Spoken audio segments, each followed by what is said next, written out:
వసుదేవసుతం దేవం కంసచాణూరమర్దనం దేవకీ పరమానందం కృష్ణం వందే జగద్గురుం. మానవ సంబంధాల గురించి ఉపోద్ఘాతం ప్రారంభిస్తున్నానండి. ముందుగా చూడండి, ఈ ప్రపంచంలో ఇప్పుడు ఇంతసేపు చెప్పింది కొంతమందికి మింగుడు పడకపోవచ్చు. ఇప్పుడు చెప్పేది చాలా సులభంగా ఉంటుందండి, సింపుల్గా ఉంటుందండి. ఇప్పుడు చెప్పింది వచ్చి కొంతమందికి అమృతంగాను, కొంతమందికి వెగటుగాను ఉండింది. ఇంతసేపు చెప్పింది అది కొంతమందికి వెగటుగా కూడా ఉంటుంది. అవును, వెగటుగా కూడా ఉంటుంది. ఇదన్నా ఆయన కొన్ని పూరి లేనవ సొల్లరా ఇది కొంతమంది. అట్లా కాకుండా ఇప్పుడు చెప్పేది ఎంతటి వాళ్ళకైనా అర్థమవుతుంది. అనన్య భక్తి ఉంటే దానికి చదువులంతా పనిలేదమ్మా, క్లియర్గా అర్థమవుతుంది. సరే, ఇప్పుడు మానవ సంబంధాల గురించి చూద్దామండి. మానవ సంబంధాల్లో ముందుగా ఈ సృష్టిలో 4 క్రమాలు ఉంటాయండి. సృష్టి మొత్తంలో ఎన్ని క్రమాలు ఉంటాయి? నేను చెప్పే 4 క్రమాలకు పైన ఇంకొకటి ఉండదండి. ఏదైనా ఉంటే మీరు చెప్పండి, వింటాను. ఈ టాపిక్ అయిపోతుంది అక్కడికి. సృష్టిలో 4 క్రమాలు ఉంటాయి. There are 4 orders in nature. 4 క్రమాలు. నెంబర్ 1 పదార్థ స్థితి. పదార్థ స్థితి అంటే మట్టి, రాయి, ఇదంతా పదార్థ స్థితి. దీని గుణం ఏంటంటే కలవడం, విడిపోవడం. బట్ట కానీ, మట్టి కానీ, బీరువా కానీ, గోడ కానీ కలవడం, విడిపోవడం అండి. క్లియర్గా అర్థమైంది కదా? ఇది. నెంబర్ 2 ప్రాణస్థితి. ప్రాణస్థితి అంటే అర్థం ఏంటంటే చెట్లు మొక్కలంతా దీని కింద తీసుకోండమ్మా. చెట్లు మొక్కలంతా అంటే కలవడం, విడిపోవడంతో పాటు శ్వాసక్రియ దాంట్లో ఎక్స్ట్రా ఉంటుందండి. రెస్పిరేషన్ ఉండడం వల్ల చెట్టు ఆకాశం వైపుకు పెరుగుతుంది, తీగ భూమి మీద పాకుతుంది. 2 ఆర్డర్ చెప్పేశాను నేను. మొదటి ఆర్డరు పదార్థ స్థితి అండి. రెండవది ప్రాణస్థితి. క్లియర్గా ఉంది కదా? పదార్థ స్థితిలో 1 లక్షణం కలవడం, విడిపోవడం. ప్రాణస్థితిలో 2 లక్షణాలు కలవడం, విడిపోవడం ఉంటుంది. ఆకు తుంచితే తునిగిపోతుంది, కోస్తే పోతుంది, పెరుగుతుంది. కానీ ఇది పెరగదు. ఇది డిఫరెన్స్. పదార్థ స్థితి, ప్రాణస్థితి. మూడోది జీవస్థితి అండి. జీవస్థితి అంటే చీమ నుంచి ఏనుగు వరకు అన్ని జీవరాశులను తీసుకోండి. దాని లక్షణం చెప్తాను. కలవడం, విడిపోవడం ఉంటుంది. జీవులు కోడి, మేక, పిల్లి ఇవన్నీ కలవడం, విడిపోవడం ఉంటుంది. నేను కొంచెం ఫాస్ట్గా చెప్తే నన్ను మీరు కంట్రోల్ చేయాలి, నిదానంగా చెప్పాలి. కలవడం, విడిపోవడం ఉంటుంది, శ్వాసక్రియ ఉంటుంది, జీవించాలనే ఆశ ఉంటుంది జీవస్థితికి. అందుకని దాన్ని జీవస్థితి అన్నాం. జీవించాలనే ఆశ ఉండడం వల్ల దాన్ని జీవస్థితి అన్నాం. 3 అయిపోయింది. నెంబర్ 4 ఏంటంటే జ్ఞానస్థితి. నెంబర్ 4 జ్ఞానస్థితి. జ్ఞానస్థితి అంటే మానవుడు, హ్యూమన్ బీయింగ్. 4వ వానికి 4 లక్షణాలు ఉంటాయి. ఇది ఉదాహరణకి తల్లిదండ్రుల వల్ల తల్లి గర్భంలో కలిసిందా, మళ్ళీ ఇది విడిపోతుంది కంపల్సరీ. డౌట్ ఉంది ఏమైనా ఎవరికైనా? కంపల్సరీ కదా. కాబట్టి కలవడం, విడిపోవడం దీనికి సహజం. పదార్థ స్థితికి ఉండేటువంటి కలవడం, విడిపోవడం ఉంది. ప్రాణస్థితికి ఉండేటువంటి శ్వాసక్రియ జరుగుతూ ఉంది. అది కూడా మీ అనుభవమే. నెంబర్ 3 జీవించాలనే ఆశ. ఒక దోమ చెట్టు కింద నేను కూర్చుంటే చెట్టును కొడుతుంది, నన్నే కొడుతుంది. అది దానికి అంత తెలివి కూడా ఉంది. నేను కొడితే పారిపోతుంది అది. ఒక కోడి కూడా మనం అటు పట్టుకోవాలంటే పరిగెత్తుంది. చేపలు చేయకపోతేనే చేపలు సర్కని పరిగెత్తుంది. జీవించాలనే ఆశ. పదార్థ స్థితి, ప్రాణస్థితి, జీవస్థితి మూడిటితో భిన్నంగా హ్యూమన్ బీయింగ్ మానవ స్థితి ఎట్లా అంటే జ్ఞానస్థితి ఎట్లా అంటే వాటన్నిటికంటే జీవించాలనే ఆశ ఉండేది జీవులైతే ఆనందంగా జీవించాలనేటువంటి కోరిక మానవుడిది. ఇంకా అయిపోయింది. ఈ 4 స్థితులకు మినహా ఈ ప్రపంచంలో వేరేదైనా ఉంటే మీరు చెప్పచ్చు. ఈ 4 స్థితులకు మినహా ఇంకేమైనా ప్రపంచంలో ఇంకేదైనా మిగిలింటే మీరు చెప్పండి. అన్నీ ఈ 4 కిందికి రావాలి, వేరేం లేదు. ఈ 4 కలిసి ఆకాశంలో ఉన్నట్టు తెలుస్తున్నాయి. ఈ 4 కలిసి ఆకాశంలో ఉన్నట్టు తెలుస్తున్నాయి. అంటే ఈ 4 రకాలుగా మీకు ఎక్స్ప్లెయిన్ చేయడానికి చెప్పాను తప్ప 4 కూడా పంచభూతాల్లో రివైజ్ అవుతున్నటువంటి కలవడం, విడిపోవడం జరుగుతున్న ప్రాణులే. అబద్ధపు గుర్తుతో తెలియబడుతున్న ప్రాణులే. క్లియర్గా ఉందా? మీకు ఎవరైనా తెలుగు మీడియం కాకుండా ఇంగ్లీష్ మీడియం ఉండే వాళ్ళకి సింపుల్గా ఫిజికల్ ఆర్డర్, ప్రాణిక్ ఆర్డర్, తర్వాత animal order, last human being. పదార్థ స్థితి, ప్రాణస్థితి, జ్ఞానస్థితి.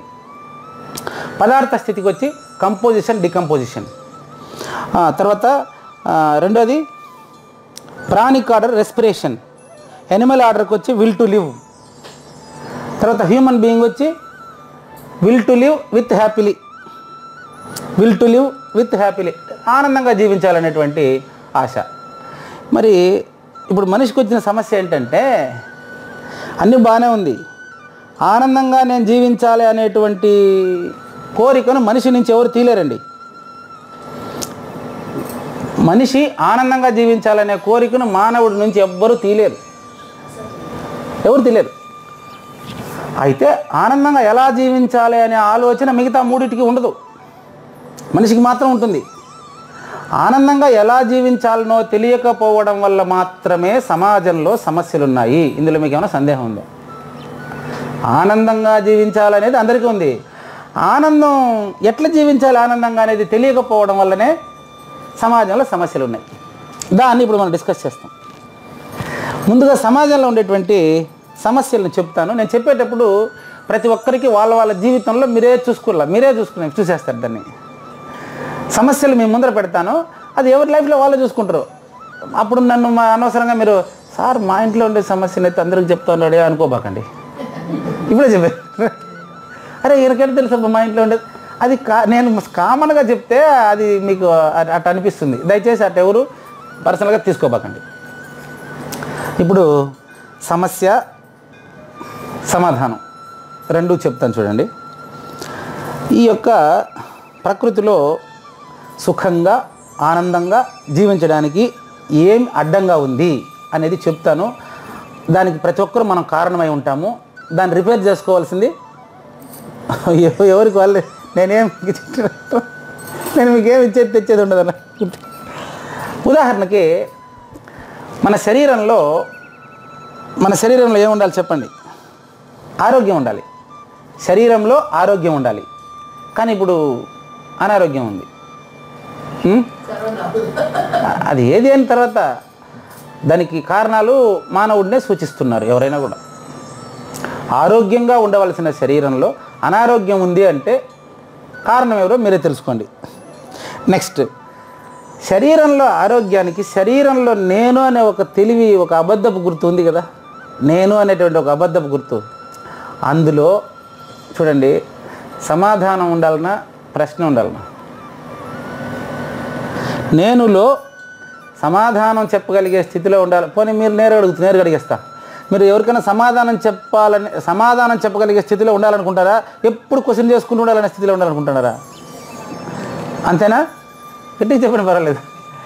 సమాధానం చెప్పగలిగే స్థితిలో ఉండాలనే అందరూ అనుకుంటాం. కానీ అనవసరంగా నిన్న ఒక ఆయన ప్రశ్నించేట ప్రశ్నలు వేసుకుంటుంది. కానీ సద్గురు మనకు ప్రశ్న వేసినాడంటే దాంట్లో ఒక అర్థం ఉంటుంది. అట్లా కాకుండా ఎంతసేపు ప్రశ్నించుకుంటా కాలం గడిపేది కుదరదు కదా, వేస్ట్ కదా. కాబట్టి ఇప్పుడు 2 సమస్యలు మేము ముందర పెట్టాను. 10 మందికి సమాధానం చెప్పగలిగిన స్థాయిలో ఉండాల్సినటువంటి నేను అనవసరమైన ప్రశ్నలు వేసుకుంటూ కాలం గడుపుతున్నా. కాబట్టి నాలో సమాధానం ఉండాలి, కానీ సమస్య ఉంది అంటే ఏముందో మాత్రం తెలియదు. ఏదో కావాలంటాడు, ఎక్కడికో పోవాలంటాడు. నిజంగా చెప్తున్నాను, ఎవరైనా సరే, ఇక్కడ ఉండేవాళ్ళు ఎవరైనా సరే, ఏది మీకేం కావాలని ఒకసారి కరెక్ట్గా చెప్పండి. మానవుడు చేసేటువంటి మొట్టమొదటి పొరపాటు ఇదే. మీరు నన్ను అడగండి, నేను చెప్తాను. మీకేం కావాలనుకున్నారండి అని చెప్పండి, నేను చెప్తాను. ఈ విలువలు ఇదంతా నేను ఇప్పుడు నేర్చుకుని వచ్చి మీకు చెప్పేది కాదు. నేను ప్రారంభంలో 5-6 తరగతుల నుంచే నాకు ఒక లక్ష్యం ఉండేదండి. అది మీరు కూడా మీ బాల్యంలో వెళ్ళి చూసుకోండి కావాలంటే. మీకు ఉండిందో లేదో నాకు తెలియదు కదా. నేను 5-6 తరగతుల నుంచే నేను భవిష్యత్తులో పెద్ద అయినాక పెళ్ళంటూ చేసుకోవాలంటే కేవలం ఈ శరీరంతో సంపాదనతోనే జీవించాలి. నాకు పెళ్ళయ్యేటువంటి ఆవిడ నుంచి, ఆ పక్క నుంచి వచ్చేదాంతో నేను జీవించకూడదు. నేనే సంపాదించి కుటుంబాన్ని పోషించాలి. నేను కన్నవారిని కూడా నేనే పోషించాలి అని ఒక ఇది అనుకునేటువంటి వాడిని. సరే, అట్లా ఆ లక్ష్యం నెరవేరింది. ముందే మా నాన్నగారు నేను వెళ్ళి వాళ్ళ ఇంట్లో చెప్పి, అమ్మ మీ అమ్మాయి మా అబ్బాయికి నచ్చింది కాబట్టి మీరు ఎలాంటి కట్న కానుకల ప్రస్తావన లేకుండా మీరు పెళ్లి చేయండి అని చెప్పే చేసుకున్నాం. ఇక్కడ వాళ్ళు ఎవరైనా ఉంటే కూడా వాళ్ళు తెలుస్తుంది, వాళ్ళకి ఉన్నారు, ఇక్కడ ఉన్నారు. ఆ టార్గెట్ అయిపోయిందండి. పెళ్ళైన తర్వాత ఎక్కడ ఉంటారు, పెళ్ళైన తర్వాత నా లక్ష్యం ఇప్పుడే చెప్పేస్తున్నాను. అన్నీ పోను సంవత్సరానికి 2000 సంవత్సరంలో నేను టార్గెట్ పెట్టుకున్నాను. 2000 సంవత్సరంలో ఏం చేశానంటే కంప్లీట్గా ప్రాపర్టీ అంతా ఏం లేకుండా జీరోతో ఉద్యోగం స్టార్ట్ చేసి ఒక సంవత్సరానికి నాకున్న సౌకర్యాలు నా అవసరానికంటే ఎక్కువ ఉండేట్టుగా నేను చూసుకోవాలనుకున్నా. ఈ వాల్యూస్ చదువులు అని మళ్ళీ నేర్చుకున్నాను, ఇది పక్కన పెట్టాను. పెళ్ళైన తర్వాత ఒక సంవత్సరానికి ₹1,00,000 పెట్టాలనుకున్నాను. అది డబ్బుగా చేతిలో పెట్టుకోవడం సాధ్యం కాదు కాబట్టి ఏ ఫ్లాట్ రూమ్లోనే ఎట్టైనా ఉంటే దేనికైనా అవసరానికి పనికి వస్తుంది అంటూ ఉంటారు. పెరుగుతుందో అది వల్ల అది ఏదో పనికి వస్తుంది కదా అవసరానికి. కాబట్టి ఆ పెరిగేతుందా అనే ఆలోచన లేదు. ఒక సంవత్సరానికి ₹1,00,000 మిగలబెట్టేటువంటి సేవింగ్స్ అనేటువంటి ఆలోచన నాకు వచ్చిందనమాట. 2000 నుంచి ఇప్పుడు ఎన్ని సంవత్సరాలు, 2023 సంవత్సరం. 2023 సంవత్సరం వరకు నేను సంవత్సరానికి ₹1,00,000 ఎక్కువ సంపాదించున్నానా? మీరే చెప్తున్నారు. ఎందుకంటే ఒక సంవత్సరానికి 5 అంకెలు దాటిపోయింది. అంటే ఇప్పుడు నాకు కావాల్సిన సౌకర్యాలు నా అవసరానికంటే ఎక్కువ ఉండాలని 10th క్లాసులో అనుకున్నా. అది ఎప్పుడు రీచ్ అయిపోయినా. అంటే నేను ఇప్పుడు మానవ సంబంధాల గురించి సంతోషంగా ఉండాల్సిన పరిస్థితి గురించి మాట్లాడుతున్నా. ఇప్పుడు చెప్పండి, నాకు ఎంత కావాలనో నేను నిర్ణయించుకున్నానా, మిమ్మల్ని నిర్ణయించమంటానా? నేను నిర్ణయించుకున్నాను. ఒక సంవత్సరానికి అన్నీ పోను ₹1,00,000 ఎక్కువ సంపాదించి పెట్టుకోవాలి అనుకున్నాను. నేను ఎప్పుడు రీచ్ అయిపోయినాను. అది మీరు ₹1,00,00,000 సంపాదించాలని నిర్ణయించుకోండి, నేను వద్దన్ను. కానీ ప్రతి ఒక్కరూ కూడా ఎవరికి వాళ్ళు తనకు కావాల్సిన సౌకర్యాలు తన అవసరాల కంటే 3 ఎక్కువగా ఉంది అని చెక్ చేసుకోవాలని నా అనుభవపూర్వకంగా చెప్తున్నాను. అంతకంటే ఎక్కువ కలిగి ఉండేవాళ్ళు కూడా దేహి అని దేవరిస్తున్నారు. ఏదేదో సంపాదించాలి, ఎక్కడెక్కడో ధర్మాలు చేసేయాలి, ఎక్కడెక్కడో పేరు సంపాదించాలి. ఏంది అది? ఇప్పుడు నేను చెప్పినటువంటిది జీవితంలో చెక్ చేసుకోండి ఒకసారి. ఏదో సంపాదించాలి, ఏం సంపాదించాలి వాళ్ళకే తెలియదు. చాలామంది ఉన్నారు ఇట్లా. ఎంత ఉన్నా కూడా ఒక ఆయన అయితే నేను అమ్మనండి కొంటా పోతా, దీనికి ఏం చేద్దాం? ఇప్పుడు ఒక పెళ్ళో ఇల్లు కట్టాలనుకోండి, ఏదన్నా ఒక ఫ్లాట్ అమ్ముకొని ఇల్లు కట్టుకుంటే అవుతుంది, ఏమవుతుంది? నేను అమ్మనండి కొంటానే ఉంటానండి అంటే ఏం చేసుకుంటావు? కొని ఏం చేసుకుంటారు దాన్ని?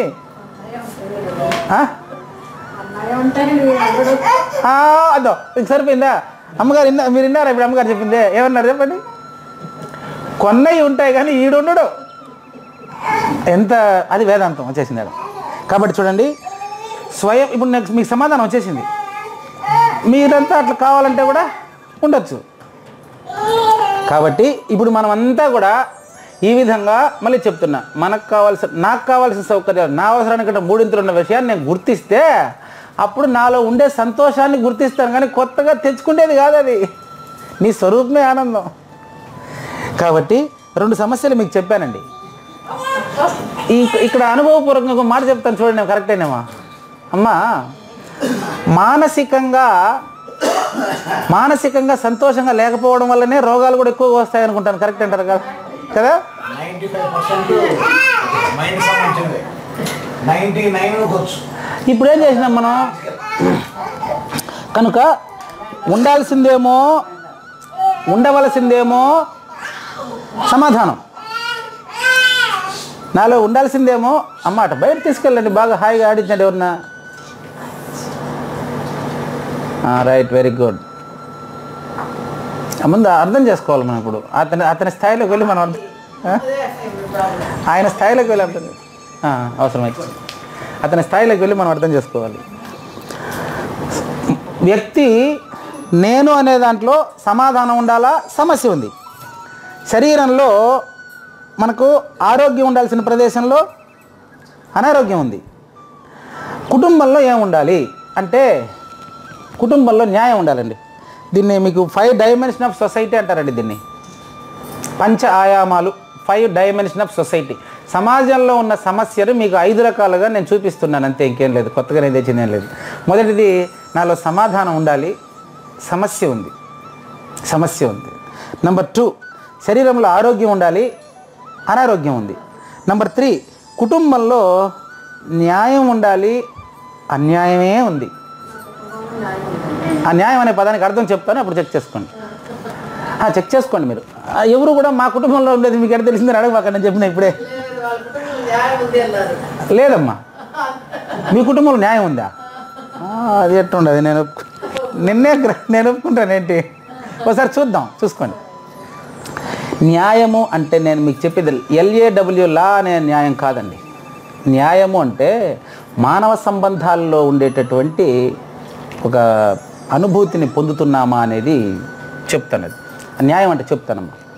మీరే చెప్పండి, కుటుంబంలో అందరినీ గౌరవించాలన్నా కొందరిని గౌరవించాలన్నా? అందరినీ గౌరవించాలి కదా. కొడుకుని కూతుర్ని ఒకలాగే చూడాలన్నా వేరే రకంగా చూడాలన్నా? ఒకలాగే చూడాలి కదా. కొడుకుని కూతుర్ని ఒక రకంగా చూస్తున్నానా చూడండి. దీన్ని నేను చెప్పేది న్యాయం అంటే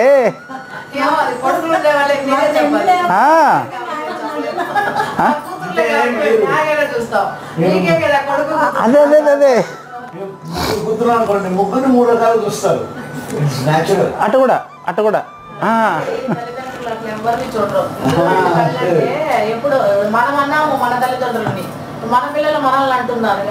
చూపిస్తాను. అదే నేను చూపిస్తాను.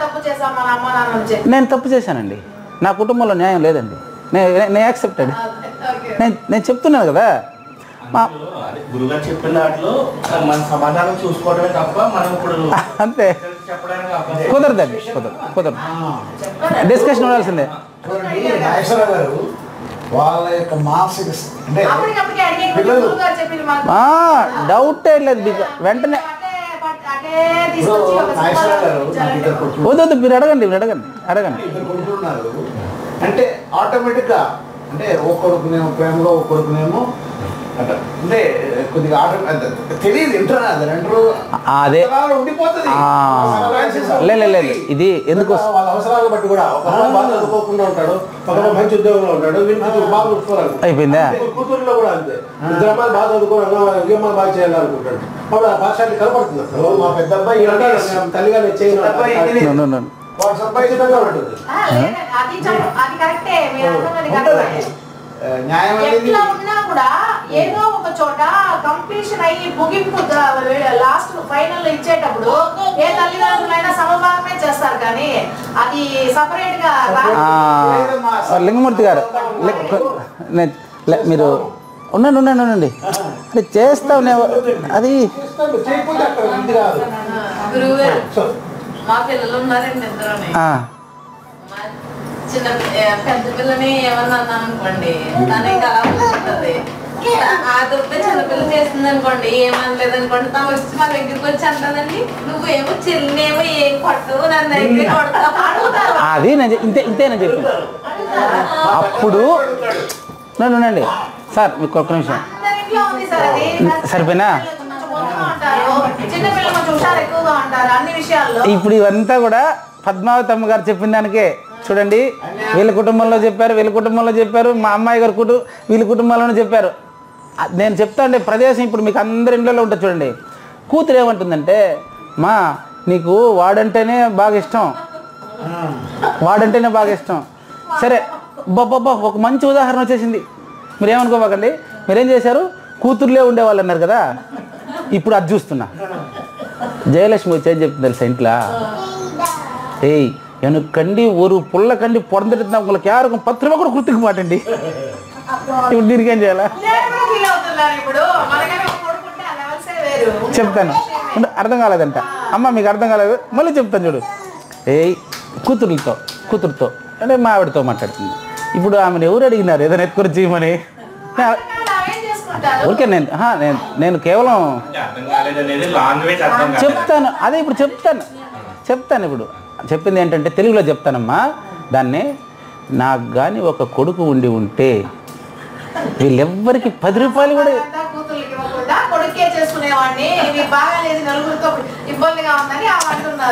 సమస్య అంటే కుటుంబంలో సమస్య అంటే ఎందుకంటే పెద్ద సమస్య. ఇప్పుడు 4 కూతుర్లు, పెళ్ళిళ్ళు అయిపోయింది, హాయిగా 4 జీవనం కొనసాగించుకుంటున్నారు. ఒక కూతురు లేదు, 3 కుటుంబం కదా, ఇది జరుగుతుంది. దీని ప్రకారం ఏదో జరుగుతుందని అదంతా కాదు. నిరంతరం హ్యాపీగా ఉండవలసిన నువ్వు నాకు కానీ కొడుకు ఉంటే మీకెవరికి నేను 10 రూపాయలు కూడా ఇయ్యను. ఇది అంటే నేను ఇప్పుడు ఎవరికైనా అనిపిస్తుంది, ఎందుకంటే కొడుకు దగ్గర ఉండే ఇది వచ్చి అల్లుడి దగ్గర తీసుకోలేము. ఇప్పుడు తెలియదు, నేను కూడా అలాగే అనుకున్నాను. ఇప్పుడు నాకు ఒక అల్లుడు వచ్చిన తర్వాత వీళ్ళెవరో ఏమో మాకు ఇక్కడ పిల్లలని మా అక్కడాంట్లో మమ్మల్ని కొడుకు కావాలని ఎప్పుడు కోరింది లేదు, మా ఇద్దరిలో కూడా కొడుకు కావాలని అనుకోలేదు. కానీ ఇప్పుడు మా అమ్మాయికి పెళ్లి చేసిన తర్వాత అల్లుడు మంచి అల్లుడే, మంచి ఫ్యామిలీనే ఉన్నా కూడా ఎందుకో ఒక చోట ఇప్పుడు కొన్ని విషయాలు అప్పుడు వాళ్ళ మదర్ ఫాదర్ సైడ్ అలా వెళ్ళినప్పుడు ఎంత ఉన్నా మనకని ఒక కొడుకు ఉంటే బాగుండేది. దీనికి ఎందుకంటే మనం డైరెక్ట్ గా వాళ్ళతో జగడం వేయగలుగుతాము, ఫైట్ చేయగలుగుతాము. వీళ్ళ దగ్గర అంత ఇది మనం తీసుకోలేము. కాబట్టి ఇప్పుడు ఒక వ్యక్తిని కేంద్రీకరించి చెప్పండి, మీకు లేదు కరెక్టే నా ఉద్దేశం ఏంటంటే వాళ్ళతో నాగేశ్వర గారు అలా సాఫీగా ఆయన చెప్తే మనం వినేటంటే డిస్కషన్ రైట్ పర్లేదు నేను పర్వాలేదు అవుతుంది. వాళ్ళు చెప్పేసిన తర్వాత మళ్ళీ గుర్తురాదు, మళ్ళీ రాదులే. దానికి ఒక కీ అనేది వస్తుంది, ఆయన చెప్పి కీ అనేది ఉంటుంది. అది సమాధానం అయ్యో అదేంటంట నాగేశ్వరరావు గారు, మీకు ఇప్పుడు మీ దగ్గరకు వచ్చేసాను. కీ మీకు తెలుసు, ఎందుకంటే మీరు ఎన్నోసార్లు రికార్డ్ చేశారు కాబట్టి. కీ తెలిసిన వాళ్ళు అది స్వయంగా వాళ్ళలో రావాలి, అది అప్పుడే వాళ్ళకి పరిష్కారం వస్తుంది. కాబట్టి మీకు ఆన్సర్ కూడా తెలుసు, మీకు ప్రశ్న తెలుసు, సమాధానం తెలుసు మీకు. అదే జరుగుతా వచ్చినప్పుడు అందుకే ఆమె అలా ఫీల్ అవుతున్నారంటే ఆ సిచ్యువేషన్ వచ్చేట్లుగా బిహేవియర్స్ మారిపోతాయి కనుక రాని ఇప్పుడు వాళ్ళు స్పందించిన దాన్ని బట్టి నేను చెప్తాను అక్క. కరెక్టే. ఇప్పుడు సపోజ్ అండి, ఇప్పుడు నాకు పోలేదు, ఏదో వచ్చింది, ఏం పిల్లలు ఎక్కడ వాళ్ళు అక్కడ ఉన్నారు, భర్త ఏదో ఊరెళ్ళారు, దొక్కని తీస్తే ఆసుపత్రికి వెళ్ళాలి, అక్కడికి వెళ్ళాలి, అల్లుడు రావాలి, అల్లుడు వస్తాడు ఆడి పనులు వాడికి. అప్పుడు అనిపిస్తుంది అనమాట మనం, అంటే ఈ మాయ మనసును మనం పట్టుకోలేకపోతే అప్పుడు అనిపిస్తుంది అయ్యో అయ్యో మీరు సమాధానం మీరే చెప్పేశారు.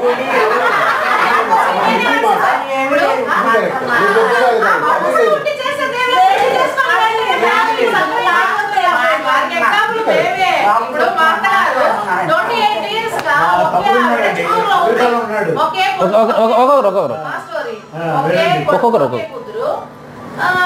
ఈయన ఆర్మీ మెడికల్ ఆయన పెళ్లి చేసుకొని 13 years నేను బయట 3 చోట్ల నన్ను కూడా పెట్టుకున్నారు. కూతురు చెన్నై, ఆవిడ కూతురు దగ్గర ఎక్కువగా ఆమె తిప్పండి. అలా లైఫ్ జీవితం అలా వెళ్ళిపోయింది. ప్రాక్టికల్ నాగేశ్వరరావు గారు వెళ్ళేది చిత్తూరులో ఇల్లుంది, శుభ్రంగా ఆమెకి అన్ని సౌకర్యాలు చేసి పెట్టేశాము. అలాగే అల్లుడు చనిపోయిన తర్వాత ఆమె ఫుల్ లోన్లీగా తయారైంది. ఇప్పుడు కూతురు దగ్గర ఆమె ఉండలేదు, మన దగ్గర వస్తే ఒక 1 month అలా ఉంటారు. దానిపైన నా ఇల్లే నాకు కరెక్ట్, ఎందుకంటే అక్కడ కొన్ని అన్ని ఉన్నాయి, రెంట్లు తీయడాలు అది పిచ్చి అయిపోయింది 28 years గా. ఇప్పుడు ఏదన్నా రెంట్కి వచ్చిన వాళ్ళు కూడా ఏదైనా ఇబ్బంది చేస్తా అంటారు కదా, ఫోన్ చేసి కొడుకుతో మాట్లాడితే ఈయనేమంటారు, నువ్వేం మాట్లాడద్దు, ఎవరు వచ్చేస్తారు, నాకు ఫోన్ నెంబరు ఫోన్ చెప్పి ఇచ్చమ్మా అంటే 40 ఏళ్ళుగా ఏం చేస్తా ఉన్నాను నాకు తెలియదు, నువ్వేం చెప్పిస్తావు అని ఎదురుగా అడుగుతుంది. ఇప్పుడు కూడా అడుగుతుంది ఆమె, 8 years old కాబట్టి మెయింటైన్ చేసుకుంటున్నారు. దానికి లాస్ట్ నేను ఇప్పుడు కన్క్లూషన్కి ఏం వచ్చానంటే, నా జీవితంలో అలాంటి అక్క దొరకడం కూడా నేను చేసుకున్న పుణ్యమే కదా. నాకు ఏ ఇబ్బంది పెట్టకుండా తను లోన్లీగా ఉన్నారంటే అందులో దేవుడు ఏదో పుణ్యం చేసుకున్నాను. అలా నేను ఫిక్స్ అయిపోయాను. మా ఇద్దరు అమ్మాయిల కోసం నేను తిరుపతిలో సెటిల్ అయిపోయాను. 16 years అయింది. ఇప్పుడు 16 years అయింది. అమ్మగారు చెప్పిన దాంట్లో అది మానవ సంబంధాల మనసు సంబంధాలు నాకు అది క్లారిటీ. మనసు సంబంధాలే డౌట్ సందేహం పట్టేశారు అంతేనమ్మా. అంటే న్యాయం అనేది మనకు ఒక ఎగ్జాంపుల్ అన్నమాట. మేము ఎందుకు వచ్చాము, నేను బిఎడ్ చేశాను, నేను కూడా ఖచ్చితంగా మనస్సు కలిగిన వాడు మనిషి. టీచర్ అవ్వాలి అనుకుంటే మా ఫ్రెండ్స్ అంతా నాకన్నా చాలా ఇదిగా ఉన్న వాళ్ళు కూడా టీచర్లు అయిపోయి. ఇప్పుడు చూసుకుంటే వాళ్ళు ఏమంటారు, నువ్వు దా లక్కీ పర్సన్, అన్ని గెలిచావు నువ్వు, మేము ఈ టీచర్లో ఏం చేసాము, ఏమి నెల జీతానికి మా కష్టాలు వాళ్ళ ఫీలింగ్ వాళ్ళు చెప్తారు. నువ్వు బయట పోయావు మంచిగా అన్ని చోట్ల చూసేస్తావు హ్యాపీగా లేదు. అంటే ఎలా సంతోషంగా ఉండాలనో వాళ్ళకి ఒక ప్లాన్ లేదు. కాబట్టి నీలో నువ్వేమంటావు ఇప్పుడు ఇదే అనిపించింది ఏమంటే నేను కూడా చేయాలంటే వచ్చిన తర్వాత కూడా నేను అది ఉండని అదే వ్యక్తిగతంగా పిలిచి ఒక 10 days చూసారు. మా పిల్లలు సెంట్రల్ స్కూల్ ఇద్దరిని వేసాము అక్కడ చదివారు కాబట్టి. తిరుపతిలో ఏమంటే 3 గంటలకు వస్తే భోజనానికి పిల్లలు కష్టపడుతున్నారు. అన్ని చేసి పెట్టేది నేను పరిగెత్తా పక్కనే లేదు. స్కూల్కి పోయి పట్టుకుంటా వచ్చారని మధ్యాహ్నం చేసేది చాలా ఇబ్బందులు. అయినా ఆమె అక్కడే ఉంటారు. ఎప్పుడో కావాలన్నప్పుడు వాళ్ళంతగా 10 రోజులు తీసుకొస్తాం పెట్టుకుంటాం. కానీ అక్కడ ఆమెకు సంతోషం. ఏంది సంతోషం అంటే నెల పెడితే ఆ డబ్బులు తీయడాలు పెట్టుకోవడాలు మళ్ళీ పిలిచి వెళ్ళి ఇవ్వడాలు అట్లా ఆమె జీవితం అలా వెళ్ళిపోయింది. నేను మా పిల్లల కోసం నేను సాక్రిఫైస్ చేసినట్టు నేను అనుకుంటాను. అట్లా జీవితంలో ఒక స్టోరీ. రైట్. కాబట్టి ఈ విధంగా ఎవరికి వాళ్ళు అన్వయించి మనం చూసినట్లే చెప్పాలి. వాళ్ళ స్టోరీలు కూడా ఇది మళ్ళీ పర్సనల్గా వెళ్ళిపోతుంది. అంటే కాదు ఎగ్జాంపుల్స్ అంటే ఇప్పుడు నేను చెప్పిన దాంట్లో మీకు ఏది మంచి ఏది చెడ్డని దాంట్లో అర్థమై ఉంటుంది కదా. అదే చెప్పేశారు. మానసిక సంబంధాలు మానవ సంబంధాలు అంటే ఈ సంబంధాలంతా కూడా కేవలం మానసికంగా ఉండే సంబంధాలే తప్ప నిజానికి మానవులంతా ఒక్కటే అని అమ్మగారి ఉద్దేశం. మీరు ఒక ఎగ్జాంపుల్ తీసుకుంటే ఇదే విధంగా ఎవరిని కదిపినా అందుకని ఎవరు ఏ వ్యవహారం చెప్పినప్పటికీ ఉండండి సార్ లింగమూర్తి గారు చెప్తాను పరిష్కారం కూడా ఆయనకు తెలుసు ఆల్రెడీ. అందుకని ఆయన అప్పుడప్పుడు చెప్తున్నాడు. ఇప్పుడు మీది విన్నాం కదా. నేను న్యాయం అనేదానికి ఇప్పుడు ఎగ్జాంపుల్ ఒక ఫ్యామిలీ మనం విన్నాం. ఏ కుటుంబంలోనూ కూడా న్యాయం అనేది పాటించబడదు. ఎందుకు పాటించబడదంటే అది తర్వాత వస్తుంది, చెప్తాను మీకు సొల్యూషన్ వస్తుంది, అప్పుడు తెలుస్తుంది. ఇప్పుడు అమ్మగారి కుటుంబంలో ఉన్నట్లుగా ప్రతి కుటుంబంలోనూ సమస్యలు అయితే ఉన్నాయి. కానీ అన్ని సమస్యలని చూసుకుంటా ఉందామా, సమాధానంలో ఉండేదానికి ప్రయత్నం చేద్దామా? అందుకని చూడండి, మొదటిది సమాధానం ఉండాల్సిన ప్రదేశంలో సమస్య ఉందని చెప్పడానికి ఇది ఉదాహరణ. 2 ఆరోగ్యం ఉండాల్సిన ప్రదేశంలో అనారోగ్యం ఉంది. న్యాయం ఉండాల్సిన ప్రదేశంలో అన్యాయం ఉంది. ఉదాహరణకి నీకు వాడంటేనే ఇష్టం, ఆమె అంటేనే ఇష్టం, అందుకే ఇప్పుడు మీరు చెప్పింది. నెక్స్ట్ అండి, ఇప్పుడు సొసైటీలోకి వస్తున్నానండి. మీరు మొత్తం 5 పంచ ఆయామాల్లో 3 చెప్పాను. 1 సమస్య, 2 అనారోగ్యం, 3 అన్యాయం. మనకిప్పుడు సమాజంలో అభయం ఉండాలి.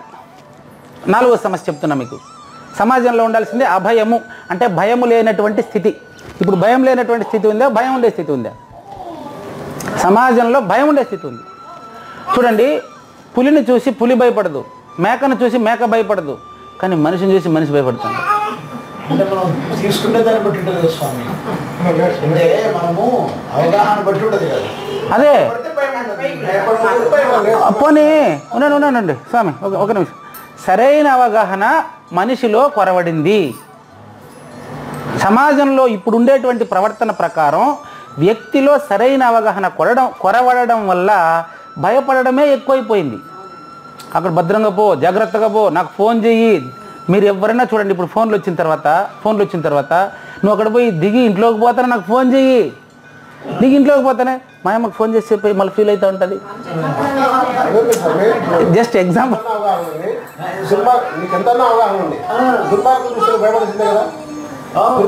లింగమూర్తి గారు నేను అది సొల్యూషన్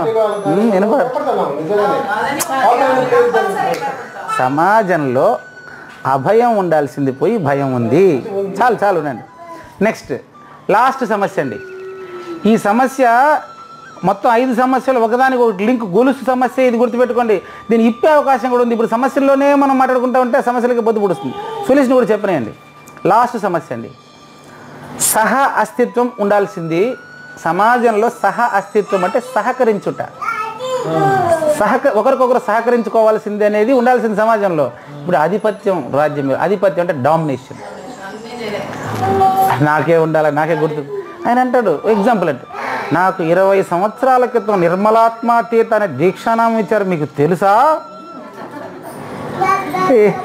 ఆయన అంటే నేనే అంత 20 సంవత్సరాల కింద నేను గురువు అయితే ఈరోజు నువ్వు వీళ్ళందరి దగ్గర పూజలు అందుకుంటున్నావే ఎట్లా అనేది.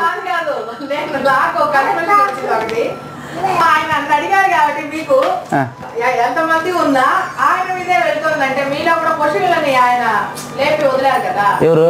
ఇప్పుడు నిన్న మాట్లాడిన మంచిదే అవేర్నెస్ కాదని ఎవరు చెప్పినారు? బాగా చెప్పాలి, బాగా ఇవ్వాలి, వీళ్ళకి ఆన్సర్ ఇవ్వాలి. అవునమ్మా. అలాంటి ఒక వ్యక్తి ఉన్న సమాజంలో ఉన్న. అయ్యో, మీకు ఇంకా మంచి విషయం చెప్తాను. తెల్లారితే ఆయన పోయేటప్పుడు నేను మధ్యాహ్నం దాకా ఉండమని అడిగినానే.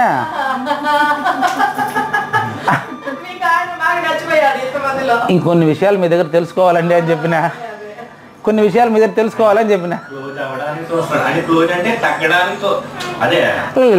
లేదండి తక్కువ ఎక్కువ లేవండి. ఇప్పుడు నీ దగ్గర ఉండే పిల్లవాడితో 10 ఇప్పుడు మొదలెడితే కనుక ఏ 12 అయిపోతుందండి. వద్దండి ఆయన నిలిపేసాడు, ఆయన నిలిపేసాడు. ఏది కర్మ ఎవరు జ్ఞాన ఎవరు సాంఖ్యులు నాలుగోదానికి వస్తాడా? దేని కింద వస్తాడో మళ్ళీ చూద్దామని. ఇప్పుడు మన సబ్జెక్ట్ దూరం పోయేది. ప్రకృతిలో సహ అస్తిత్వం అంటే కోఆపరేషన్ చేయవలసినటువంటిది మనకు తెలుసు, కానీ ప్రతి ఒక్కరూ డామినేషన్కే వెళ్తున్నాం. ఏం చేస్తున్నాం అంటే నేనే గుర్తింపు పొందాలా అంటున్నాం.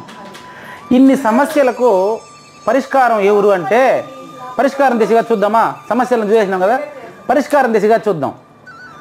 మనిషికి సరైనటువంటి శిక్షణ సంస్కారం లేదండి. మనిషికి సరైన శిక్షణ సంస్కారం లేదు. ఆ మిగతా 4 ఆర్డర్లు చెప్పుకున్నాం కదా, 4 ఆర్డర్స్. మెటీరియల్ ఆర్డర్లో సమస్య లేదు. మెటీరియల్ ఆర్డర్లో సమస్య లేదు. ఇటుక మీద ఇటుక పెట్టి ఇల్లు కడితే మళ్ళీ దాని వయసు ప్రకారం అదే, నాకేం ఇబ్బంది పెట్టట్లేదు అది. అదేవిధంగా ప్రాణిక్ ఆర్డర్లో ఇబ్బంది లేదు. చెట్ల వల్ల నాకేం ఇబ్బంది లేదు. తర్వాత జంతువుల వల్ల కూడా నాకేం ఇబ్బంది లేదు. మనుషుల వల్ల మనుషులకే ప్రాబ్లం ఉండడం వల్ల ఒక్క మనిషి తన ప్రవర్తనను మార్చుకుంటే సరిపోతుంది కదండి. ఒక్క మనిషి. ఇప్పుడు మనం ఏం చేస్తున్నామంటే ఎవరెవరి సమస్యలని వాళ్ళు భూతద్దంలో చూస్తూ వాళ్ళ సమస్య తీరిపోతే సార్ అనుకుంటున్నాం. అందరిది ఒకే సమస్య చూడండి కావాలి. అది ఇప్పుడు ఆయన నుంచి చెప్పింది మనం. అందరిది ఒకే సమస్య. ఆ సమస్యలు 5 ఎవరికో ఉన్నాయనుకుంటాం. ప్రతి కుటుంబంలోనూ ఉన్నాయని చెప్పడమే నా ఉద్దేశం. నాతో సహా ప్రతి కుటుంబంలోనూ ఈ సమస్యలు ఉన్నాయి. పరిష్కారం ఒకసారి చూడండి. ఎప్పుడు సమాజం బాగుంటుంది, ఎలా ఉంటే సమాజం బాగుంటుందని తెలుసుకొని దాన్ని నేను పాటించడం మొదలు పెడితేనే కదా. ఎవరితో మొదలు పెడదాం? నాతోనే మొదలు పెడదాం. అది ఎట్లా చూడండి. శిక్షా సంస్కార అనుసంగి అండి. మెటీరియల్ ఆర్డర్ ఎప్పుడు కూడా పదార్థాన్ని ఫాలో అవుతుంది. ఇంకొకటి వచ్చి విత్తనాన్ని ఫాలో అవుతుంది. ప్రాణస్థితులు మామిడి చెట్టు వేస్తే మామిడి విత్తనమే వస్తుంది, విత్తనాన్ని ఫాలో అవుతుంది. జంతువులు వచ్చి వంశానుసంగి. ఆవుకి ఆవే జన్మిస్తుంది. ఆవుకి ఏ లక్షణాలు ఉన్నాయో తర్వాత ఆవుకి అదే లక్షణాలు. కానీ మనిషికి మాత్రం బాగా గమనించండి, కారణం ఏం చెప్తాను. మనిషికి మాత్రం ఒక మంచి వ్యక్తికి భయంకరమైనటువంటి దుర్గుణాలు కలిగిన వ్యక్తి జన్మిస్తున్నాడు. అవునా కాదు? ఒక పనికిరాని ఎటువంటి దుర్మార్గుడికో మంచి వ్యక్తి జన్మిస్తున్నాడు. ఇది మన జీవితంలో కనిపిస్తుంది. దీనికి కారణం చెప్తాను. శిక్షా సంస్కారం అండి. మనిషి శిక్షా సంస్కార అనుసంగి అండి. ఈ శిక్షా సంస్కారం ఎట్టుండాలి అంటే ఇప్పుడు మీకు సమాధానం మొదలైపోయిందండి. సమాధానం స్టార్ట్ అయిపోయింది చూడండి. ఇప్పుడు అక్కడ ఏడుస్తాను అబ్బాయి ఉండలో బయట తీసుకున్నారా? ఉన్నాడు. Very good, very good, right. ఇప్పుడు ఆ పిల్లవాడి నుంచి చెప్తానండి. ఇప్పుడు నేను ఆ వయసు నుంచి చెప్తాను చూడండి. ఇక్కడ మనం ఉండేవాళ్ళంతా ఆ పిల్ల అంత స్టేజ్ నుంచి వచ్చినాం కదండి. పుట్టిన ప్రతి బిడ్డ ఎట్లా మనమంతా అంతే కదా. మనకు సరిగా సంస్కారం జరగలేదండి. అంటే మన తల్లిదండ్రులు పనికిరాని వాళ్ళ అని అనబాకండి. మనకు సరిగా జరగలేదనడానికి ఇప్పుడు ప్రూఫ్ చెప్తాను మీకు నేను. ముందుగా పుట్టిన ప్రతి వ్యక్తికి కూడా అనుకరణ అనేది ఉంటుందండి. అనుకరణ అంటే ఇమిటేషన్. అనుకరణ అంటే ఇమిటేషన్. మనం పలికే పలుకులనే పలికే ప్రయత్నం చేస్తూ ఉంటాడు పిల్లవాడు. మనం ఏం చేస్తే అది అంటూ ఉంటాడు. వాడికి తెలిసిపోతుంది. మనం ఇట్టంటే వాడు ఇట్టంటాడు. అక్కడి నుంచి ప్రారంభమవుతుంది. అంత స్పష్టంగా మనం ట్రైనింగ్ ఇచ్చినప్పుడు నిదానంగా వాడు పెరుగున వాడికి విలువలను కూడా కలిపి పెంచుతూ వస్తే సమాజం అంతా బాగుంటుందా కదా చెప్పండి ఒకసారి. ఈరోజు ఏ తల్లిదండ్రులకి పిల్లలకు విలువను చెప్పేటువంటిది తల్లిదండ్రులకే రాలేదు. ఏం చెప్తాం మనం? బాగా గమనించండి. సమాధానం దిశగా వెళ్తున్నాను ఇప్పుడు గమనించండి. మొదటిది ఇమిటేషన్ అండి. అనుకరణ ఉంది కాబట్టి అతనికి చిన్నప్పుడే వాడికి ఎందుకు రాలేదో అని ఆలోచిస్తున్నామే తప్ప నేర్పే ప్రయత్నం చేయట్లేదు మనం. నిన్న కూడా ఒక మనకు ట్రైన్లో ప్రశ్న వచ్చింది. అదేంటంటే ఇవనకు ఒన్నమే తెలియదు, ఈయనకు అల్లామే తెరిమే, వీడికి ఏమీ తెలియదు, నాకు అన్నీ తెలిసే.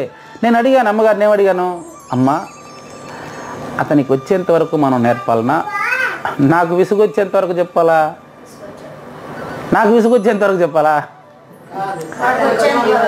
అతనికి వచ్చేంత వరకు చెప్పాలి. ఎంత ఓపిక ఉండాలి? ఎన్ని రోజులు ఓపిక ఉండాలి? అమ్మ అదో ఎవరో చెప్తున్నారు, ఆ అబ్బాయి పూర్తిగా తెలుసుకొని పాటించేంత వరకు నేను చెప్పాలి. ఇది పరిష్కారం అండి. కాబట్టి పిల్లలు ముందుగా అనుకరణ కలిగి ఉంటారండి. తర్వాత టు ఫాలో, చాలా ఇంపార్టెంట్ అండి.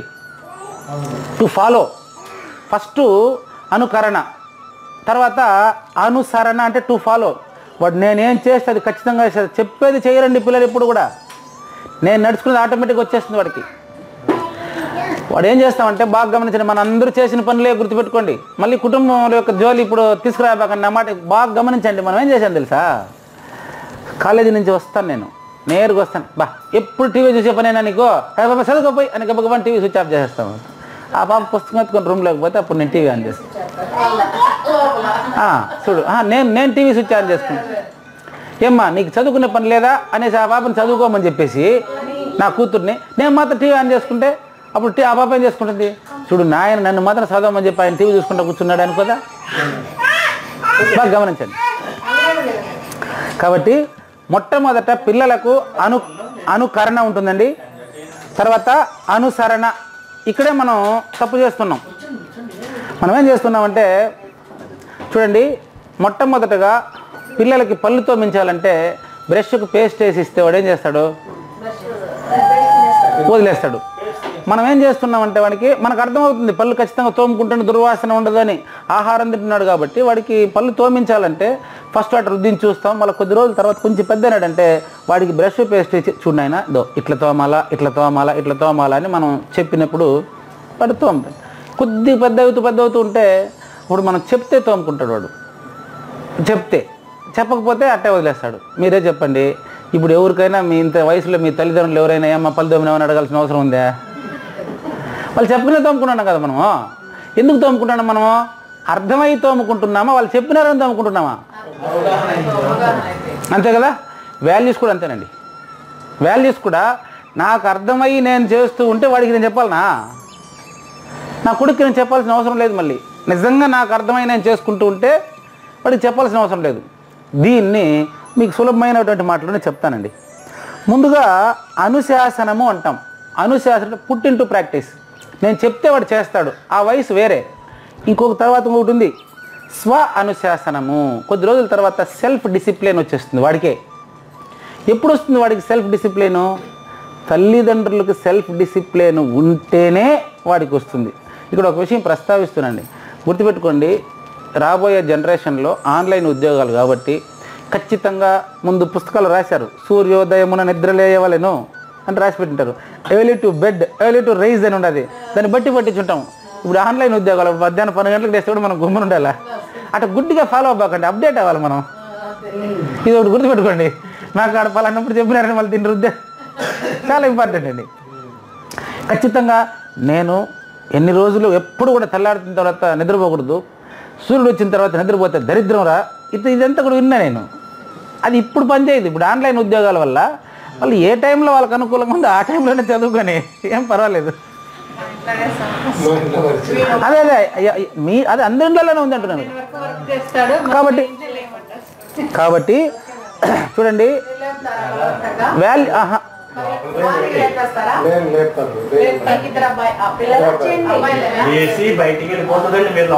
కనుక స్వ అనుశాసనము అంటే వాడికి నిజంగా అర్థమయ్యేటట్లుగా చెప్పి మనం కూడా విలువల్ని పాటిస్తూ ఉన్నట్లయితే వాడికి సొంతంగా విలువ వచ్చేస్తుంది. మనం చెప్పాల్సిన అవసరమే లేదు. లేకుండా నేను పాటించకుండా కానీ వాడిలో విలువ చెప్పామనుకోండి, ఎట్టుంటుందంటే, నేను మిమ్మల్ని అడిగేసిన తెల్లారి, టీచర్ల యూనియన్ కదా, మీరు ఫీల్ అవ్వకండి, అడిగేసాను, ఏయ్ మర్యాద ఇచ్చిపుచ్చుకోవాయ్. ఈ మాట చెప్పిన టీచర్లు ఎంతమంది ఉన్నామా లేదా చూడండి. ఏయ్ నోరు మూసుకొని కూర్చోవాయి. ఇది టీచర్ మాట్లాడేసిన మాట అయినా ఆలోచన.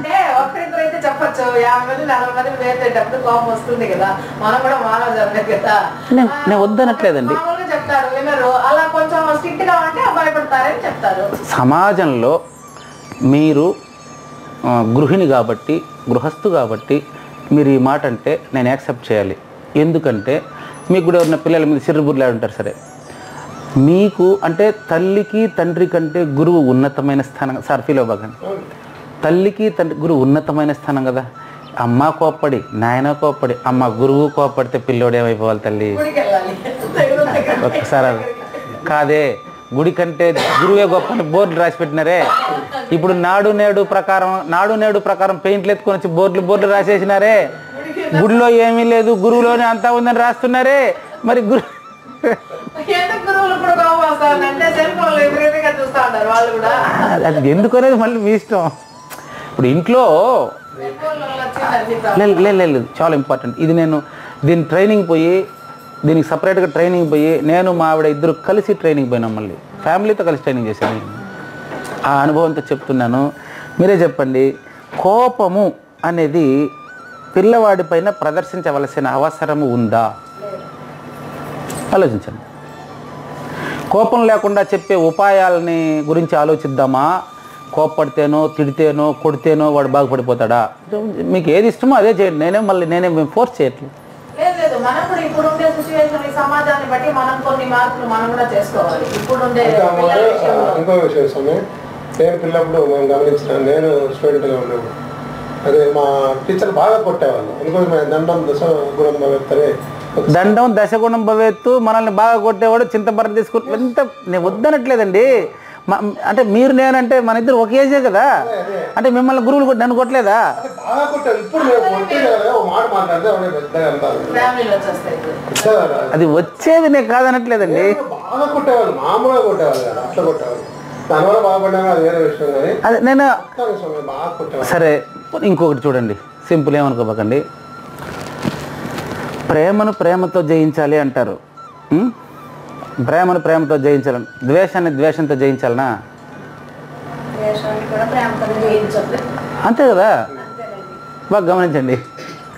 ఎక్కడ మీరే ఆలోచించండి. మన గురువు లేదండి.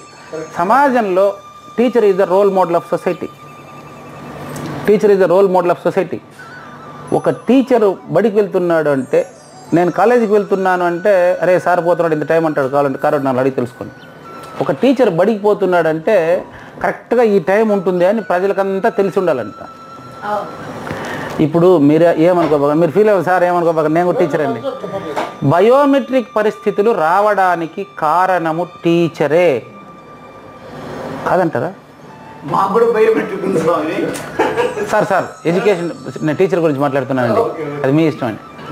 బయోమెట్రిక్ రావడానికి అన్ని డిపార్ట్మెంట్లు కలుపుకునే వద్దన్న కానీ లేదు, సమాజంలో టీచర్కి ఒక ప్రత్యేకమైన స్థానం ఉంటుంది. టీచర్ కంటే అసలు అదర్ డిపార్ట్మెంట్స్ అయితే అసలు ఎప్పుడు పోతారో వాళ్ళకే తెలియదు. సార్ నేను చెప్పాను అప్పుడే మీకు, teacher is the role model of society. ఇప్పుడు ఏమైందంటే రెండు తప్పుల గురించి మాట్లాడుకుంటున్నాం మనం. సార్ అమ్మ నేను రెండు తప్పుల గురించే, టీచర్కి బయోమెట్రిక్ ఎందుకు వచ్చిందో నేను చెప్తే, ఇంకొకరికి ఇర్రెస్పాన్సిబిలిటీ మీరు చెప్తే, అంటే ఒక డిపార్ట్మెంట్ మరొక డిపార్ట్మెంట్ మాట్లాడుకుంటూ కాలం గడుపుదామా? సొల్యూషన్ గురించి ఆలోచిద్దామా? కొంచెం వినండి. అది సమస్య గురించి చూసేసినాం ఆల్రెడీ, సొల్యూషన్ గురించి ఆలోచిస్తున్నాం.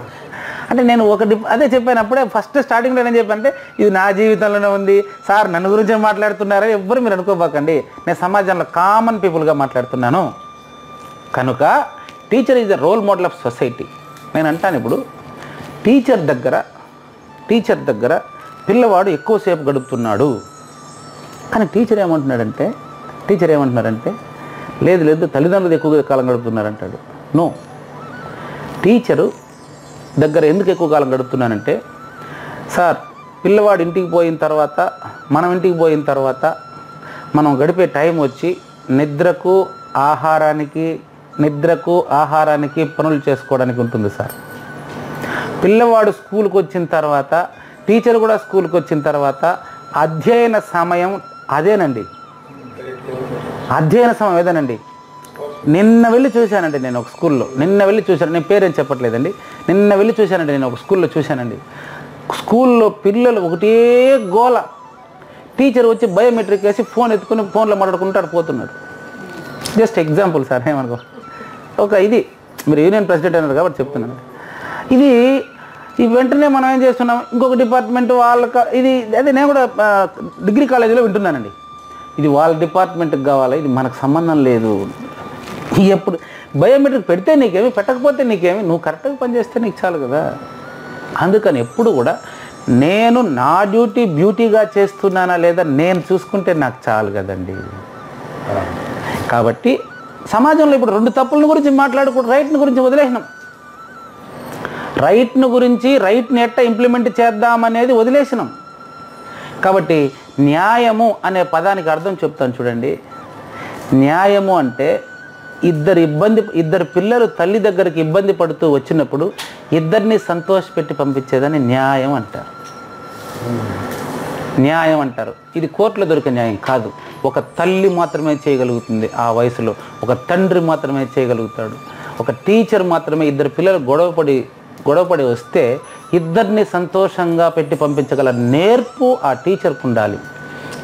అందుకని ముందుగా ఇది తల్లి తండ్రి గురువు ఈ ముగ్గురికి శిక్షణ అవసరం అండి. ముందుగా తల్లి తండ్రి గురువు ఈ ముగ్గురు కంపల్సరీ అవసరం అండి. లేకపోతే ఏమవుతుంది సమాజం చూడండి, ముందుగా ఈ సెల్ఫ్ డిసిప్లిన్ నేను పాటించకపోతే, నేను గవర్నమెంట్ దగ్గర జీతం తీసుకుంటూ నా పిల్లవాళ్ళని ఎక్కడనో కార్పొరేట్ స్కూల్లో చదివిస్తూ నేను సీట్ల వ్యాపారం ప్లాట్ల వ్యాపారం చేస్తూ నేను కాలం గడుపుతుంటే నా నా అండర్లో ఉండేటువంటి పిల్లలు ఏమవుతారంటే అవశాసనమునకు లోనవుతారు. వాడు కాపీ కొట్టి పాస్ అయ్యేదానికి ఆశపడతాడు. చదువు వాడికి చెప్పలేదు. నేను కాలేజీలో ఉండే టైంలో నేను సీట్ల వ్యాపారం ప్లాట్ల వ్యాపారం చేసుకుంటా నేను గుమ్మనైపోయి ఉంటే కాలేజీలో ఉండే సమయంలో వాడు ఏం చేసినాడు, వాడు ఏదైనా వేరే వ్యాపారాలకు వాడు మరి ఆటో డ్రైవర్లుగానో వేరే వృత్తుల్లోనో స్థిరపడిపోయి వాళ్ళ అవస్థలు పడి విద్రోహానికి దారి తీసుకొని విద్రోహము సంఘర్షణ ఇప్పుడు వినాశన పరిస్థితిలో సమాజం ఉందండి. ఒక్కసారి ఆలోచించండి. విద్యా వ్యవస్థలో ఎక్కడో లోపం జరిగిపోయిందండి, ఎప్పుడో జరిగిపోయిందండి, మన చేతులు ఎప్పుడో జరిగిపోయిందండి. ఇందులో బాధ్యుడు నేను కూడా నేరస్తున్నానండి, ఇందులో అనుమానమే లేదండి. నేను ఒక టీచర్గా 22 సంవత్సరాల టీచర్ అనుభవంగా నేను ఎలిమెంటరీ స్కూల్లో చెప్పాను, హై స్కూల్లో చెప్పాను, డిగ్రీ కాలేజీలో చెప్పాను, ప్రిన్సిపాల్గా పనిచేశాను. ఇందులో నాతో సహా ప్రతి టీచర్ నేరస్తుడు. ఇందులో ఎవరు దోషులు తప్పించుకోవడానికి వీలు లేదండి. ఈరోజు సమాజం ఈ పరిస్థితికి ఉండడానికి కారణం ఏంటంటే తల్లి తండ్రి గురువు ఈ ముగ్గురిని దోషులుగా నేను చెప్తున్నానండి. మీరు ఎవరైనా అందులో అనుమానమే లేదు. ముందుగా ఈ ముగ్గురు ట్రైనింగ్ తీసుకోవాలండి. పెళ్ళయిన తర్వాత భర్తతో భార్యతో ఎలా మసలుకోవాలన్న ట్రైనింగ్ లేకుండా పిల్లలకు పెళ్లి చేయొద్దండి. కన్న తర్వాత పిల్లల్ని ఎలా పెంచాలనో ట్రైనింగ్ ఇవ్వకుండా పిల్లలకు పెళ్లి చేయబాకండి. పిల్లల్ని 5 ఏళ్ళ తర్వాత బడికి పంపించాల్సినటువంటి పిల్లవాడిని మనము ఏ విధంగా తయారు చేసి పంపిస్తున్నామో, ఏ విధంగా పెంచుతున్నామో ఒక్కసారి చూడండి. కాబట్టి సమాజంలో ఈరోజు విద్రోహానికి వినాశనం వైపుకు పరిగెడుతున్నటువంటి దానికి కారణం తల్లి తండ్రి గురువు ఈ ముగ్గురు నేరస్తులు అనుమానమే లేదు.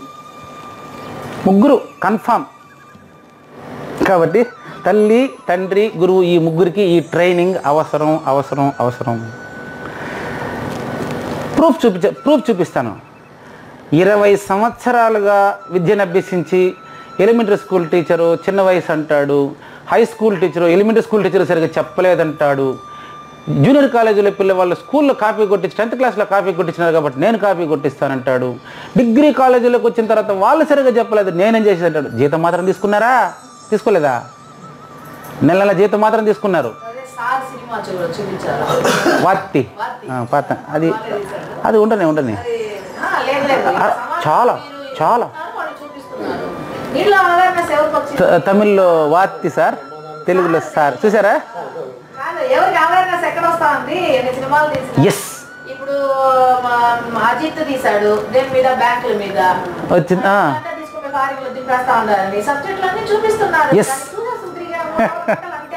అంతే ఇప్పుడు స్పష్టంగా ఆ వార్తి సినిమాలో కానీ ఇట్లా సినిమాల్లో తీసి చూపిస్తూ, ఠాగూర్లో సినిమా చూస్తే లంచం తగ్గిపోయిందా? ఠాగూర్ సినిమా చూస్తే లంచం తగ్గిపోదు. వార్తి సార్ ఇది మీకు నేను వ్యతిరేకంగా మాట్లాడుతున్నట్టు కనిపించినప్పటికీ నగ్న సత్యం ఇది.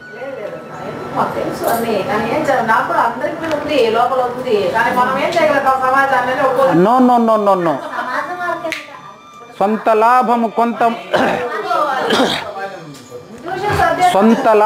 కొంత మానుకు పొరుగు వారికి పాటు పడవోయి. ఖచ్చితంగా. అమ్మా లేదు అయ్యో, తెలియాల్సిన గాంధీ మహాత్ముడికి స్వాతంత్రం రాకముందు ఎట్లా స్వాతంత్రం తెలియదు, తెలీదు. స్వాతంత్రం రాలే. 1000 మైళ్ళ దూరమైన ఒక్క అడుగుతోనే మొదలవుతుంది. నేను ప్రయత్నిస్తూనే ఉంటాను, అందులో అనుమానమే లేదు. నేను చెప్తూనే ఉంటాను, నేను ప్రయత్నిస్తూనే ఉంటాను, నేను వదిలే ప్రసక్తే లేదు. చూసుకోండి, 20 సంవత్సరాలుగా విద్యను అభ్యసించి పిల్లవాడు బయటకు వస్తే మీరెవ్వరైనా ఇప్పుడు చెప్పండి, గుండె మీద చేసుకొని సమాజానికి అనుకూలంగా ఉన్నారా, వ్యతిరేకంగా ఉన్నారా? అంటే వ్యతిరేకమైన, విద్రోహమైన, వినాశకరమైన సమాజాన్ని సృష్టించడానికి నేను జీతం తీసుకున్నాను. నేను తీసుకున్న జీతమా, లంచమా? అసలు ఆలోచించండి. పిల్లవాడికి ఈ మాట క్లాసులో ఇప్పుడు నేను 3 సంవత్సరాలుగా చెప్తూనే ఉన్నాను, నాయన నువ్వు నా క్లాసులో లేకపోతే నేను తీసుకునే జీతం లంచం అయిపోతుందిరా బాబు, నువ్వు వచ్చి క్లాసులో కూర్చోవాలరా. ఎవరు నేను చేద్దాం చెప్పండి. కాబట్టి నేను తీసుకునేటువంటి జీతమా లంచమా అనేటువంటి పరిస్థితి నాకు ఎందుకు వచ్చిందంటే, ఒకరి మీద ఒకరు చాటుకుంటూ ఉన్నారు. వాడు సరిగా చెప్పలేదు, నేను ఎంత సరిగా చెప్పినాను చూసుకోవద్దా? వాళ్ళ మీద వీళ్ళు, వీళ్ళ మీద వాళ్ళు, కానీ జీతం మాత్రం తీసుకున్నారు. ఒకసారి చెక్ చేసుకోండి. సార్ సార్ సార్ సార్ రాజకీయ నాయకుడు తయారైనది నా చేత నుంచి కదా. అనుమానం పెట్టుకో, మీరు చెప్పింది ఒప్పుకున్నా. దోషి మాత్రం తల్లి, తండ్రి, గురువు ముగ్గురే. ఇంజనీర్ని కనింది తల్లి కాదు, రాజకీయ నాయకుడిని కొనింది తండ్రి కాదు, వాడు తయారైంది నా దగ్గర కాదు. కాబట్టి దయచేసి మీకు నేను గట్టిగా ఎందుకు చెప్తున్నానంటే, ఈరోజు సమాజంలో ఉండేదాన్ని మీకు మీ ముందర పెట్టడం మాత్రం నా ఉద్దేశం, కానీ మార్చడానికి నేను ప్రయత్నించకుండా ఉండను. ఇప్పుడు జరుగుతూ ఉండే వాళ్ళని ఎవరిని విమర్శించడం నా ఉద్దేశం కాదు. రాబోయే సమాజం మనం కలలు కందాం, కలలు కనండి, నిజం చేసుకోండి అని చెప్పారు ఎవరు. ముందు మనమే కలగందాం, మనం పాటిద్దాం. నా ఉద్యోగం, నా డ్యూటీ నేను బ్యూటీగా, నాకు భగవద్గీత ఇదే నేర్పింది. నా డ్యూటీ నేను బ్యూటీగా చేస్తే నేను ఎవ్వరికీ కూడా సమాధానం చెప్పాల్సిన అవసరం లేదు, భయపడాల్సిన అవసరం లేదు. అందుకనే నేను చెక్ చేసుకోండి అని చెప్పింది. ఇంకొకరిని వచ్చి మిమ్మల్ని చెక్ చేయమని చెప్పలేదు. నా జీవితం నేను చెక్ చేసుకోవాలి. నాకు ఉద్యోగం వచ్చిన రోజు నుంచి నేను ఎన్ని రోజులు కాలేజీకి పోకుండా ఎగ్గొట్టి జీతం తీసుకున్నానని నేను నా గుండె మీద చేసుకుని నేను చూసుకోవాలి. నేను ఊరికే నాకు ఆదివారం కూడా జీతం వస్తాను. ఈరోజు కూడా నాకు జీతం రాదా? జీతం నేను సెల్ ఫోన్ ఎత్తుకుని ఒకటి చెక్ చేసుకుంటానులా. ఈరోజు నాకు జీతం వస్తుంది కదా, ఈరోజు కూడా నేను ప్రతి పిల్లవాడికి అందుబాటులో ఉండాలన్నా వద్దా? ఎంతమంది టీచర్లకు వాళ్ళ దగ్గర చదువుకున్న పిల్లల పేర్లు అన్నీ తెలుసు నాతో సహా. ఎంతమంది టీచర్లకి నా దగ్గర ఇప్పుడు ఒక 50 మంది స్టూడెంట్స్ ఉంటారండి. 50 మందిని పేరు పెట్టి పిలవగలిగే స్థితిలో నేను ఉండాలన్నా వద్దా? ఇట్లా నేను చెప్తాను, నాయన నువ్వు వస్తేనే నాకు సార్థకత, నాకు ఇచ్చేటువంటి జీతం నీకు పాఠం చెప్పడం కోసమే. నువ్వు కన్నా క్లాసులో లేకపోతే నేను జీతం తీసుకుంటే అది నాకు రుచించదురా నాయన, అది జీర్ణం కాదని చెప్పి ఎంత చెప్పినప్పటికీ వ్యవస్థను నేను మార్చలేకపోతున్నాను.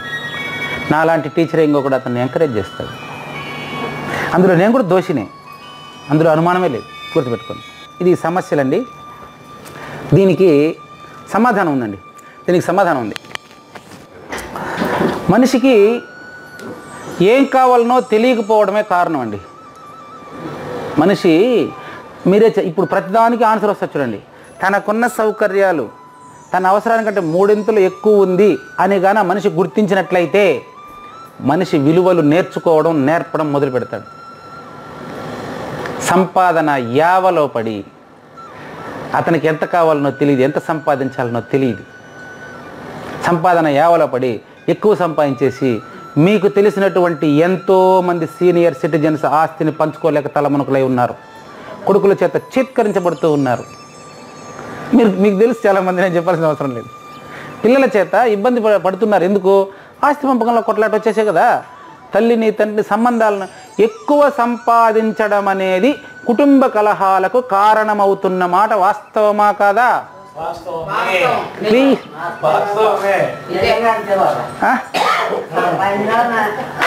అందుకని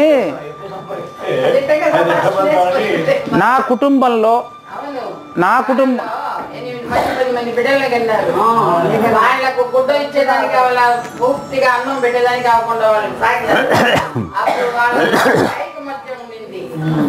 అక్క చెల్లి అన్న తమ్ముడు పెదనాయన చిన్నాయన బాంధవ్యాలు ఉన్నాయి. ఇప్పుడు అవేమి లేదు. నీ ఇంటికి వస్తే నేనేం తినేస్తాను, నా ఇంటికి వస్తే నువ్వేం తినేస్తావు అని భయపడిస్తాను. ఇప్పుడు మీకు 3 రకాలుగా డివైడ్ చేస్తానండి. మనిషి ఆనందంగా ఉండలేకపోవడానికి కారణాన్ని 3 రకాలుగా డివైడ్ చేస్తున్నానండి. నంబర్ 1 సరైన అవగాహన. సొల్యూషన్ మీకు సమాధానం చెప్తాను చూడండి. పరిష్కారం నేను ఏదైనా సమస్యను సృష్టిస్తే పరిష్కారం కూడా చూపిస్తాను కానీ పరిష్కారంలో నేను భాగస్వామ్యం కావాలండి, నేను పాటించే ప్రయత్నం చేస్తాను. బాక్స్ వస్తుందా?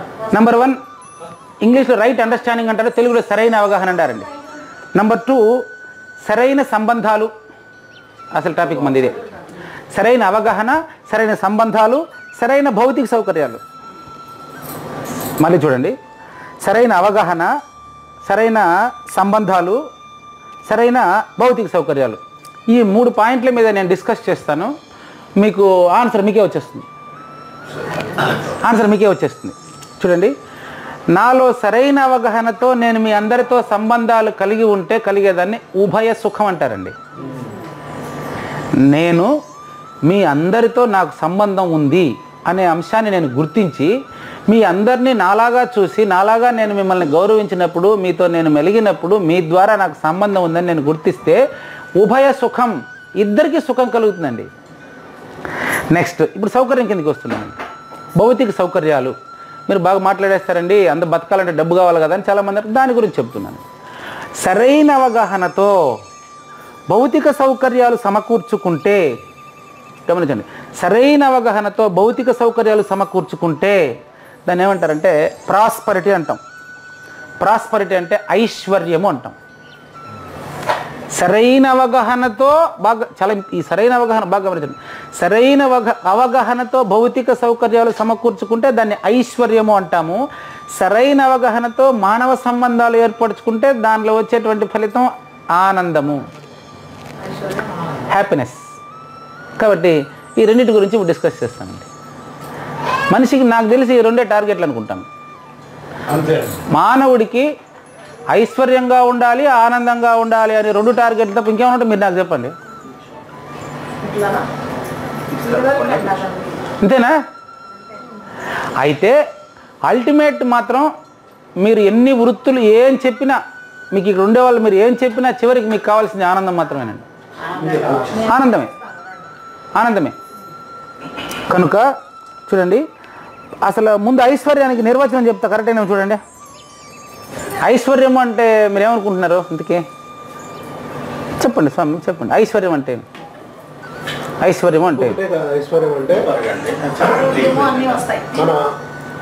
సంపద రకంగా చెప్తున్నా నేను. సంపద రకంగా మనిషికి బతకాలంటే కూడు గుడ్డ ఇవంత ఉండాలి కదా. కాబట్టి ఐశ్వర్యము అంటే మీ ఉద్దేశంలో ఎంత ఉండాలో ఏముండాలో చెప్పండి. ఐశ్వర్యం సంపద అంటే అదొకటే, డబ్బు ఒకటే కాకుండా ఇంకా కొన్ని వేరే ఉంటేనే ఐశ్వర్యం ఉన్నట్టుగా చెప్పండి. వేరేటివి చెప్పండి. ఇదేంటో అంటే నేను చెప్తే వినే కొడుకు ఉండాలి, అంటే నా మాట వినే ఇట్లాంటి కొడుకు ఉండాలి. అట్లాంటి ఐశ్వర్యం అంటారు కాదండి. లేదు, నేను చెప్తే వినే నా మాట వినకుండా నేను అనేది మీరు కొడుకు మన తండ్రి అనేది సంబంధం, అది కొడుకు తండ్రి అనేది సంబంధం కిందకి వస్తుంది. నేను అడిగేది మనిషికి ఐశ్వర్యం ముఖ్యమా, ఆనందం ముఖ్యమా? ఆనందమే ముఖ్యం. ఇప్పుడు ఐశ్వర్యం డమ్మి అయింది చూడు మీ దగ్గరనే. కాబట్టి ఆనందం ముఖ్యం, ఐశ్వర్యం కూడా అవసరమే. ఐశ్వర్యానికి నిర్వచనం అడుగుతున్నా నేను మీకు. ఐశ్వర్యానికి నిర్వచనం మీకు అర్థమైందో చెప్పండి. మీరు చెప్పు. ఓకే, ఐశ్వర్యము ఆనందం మనిషికి రెండు అవసరమే. ఐశ్వర్యానికి నిర్వచనం చెప్పండి, ఆనందానికి నిర్వచనం మళ్ళీ తెలుసుకుందాం. రెండు ఇప్పుడు తనకి ఎంత కావాలని అంత ఉంటే చాలు, వస్తువులు ఉంటే సరిపోతుంది. ఇంకా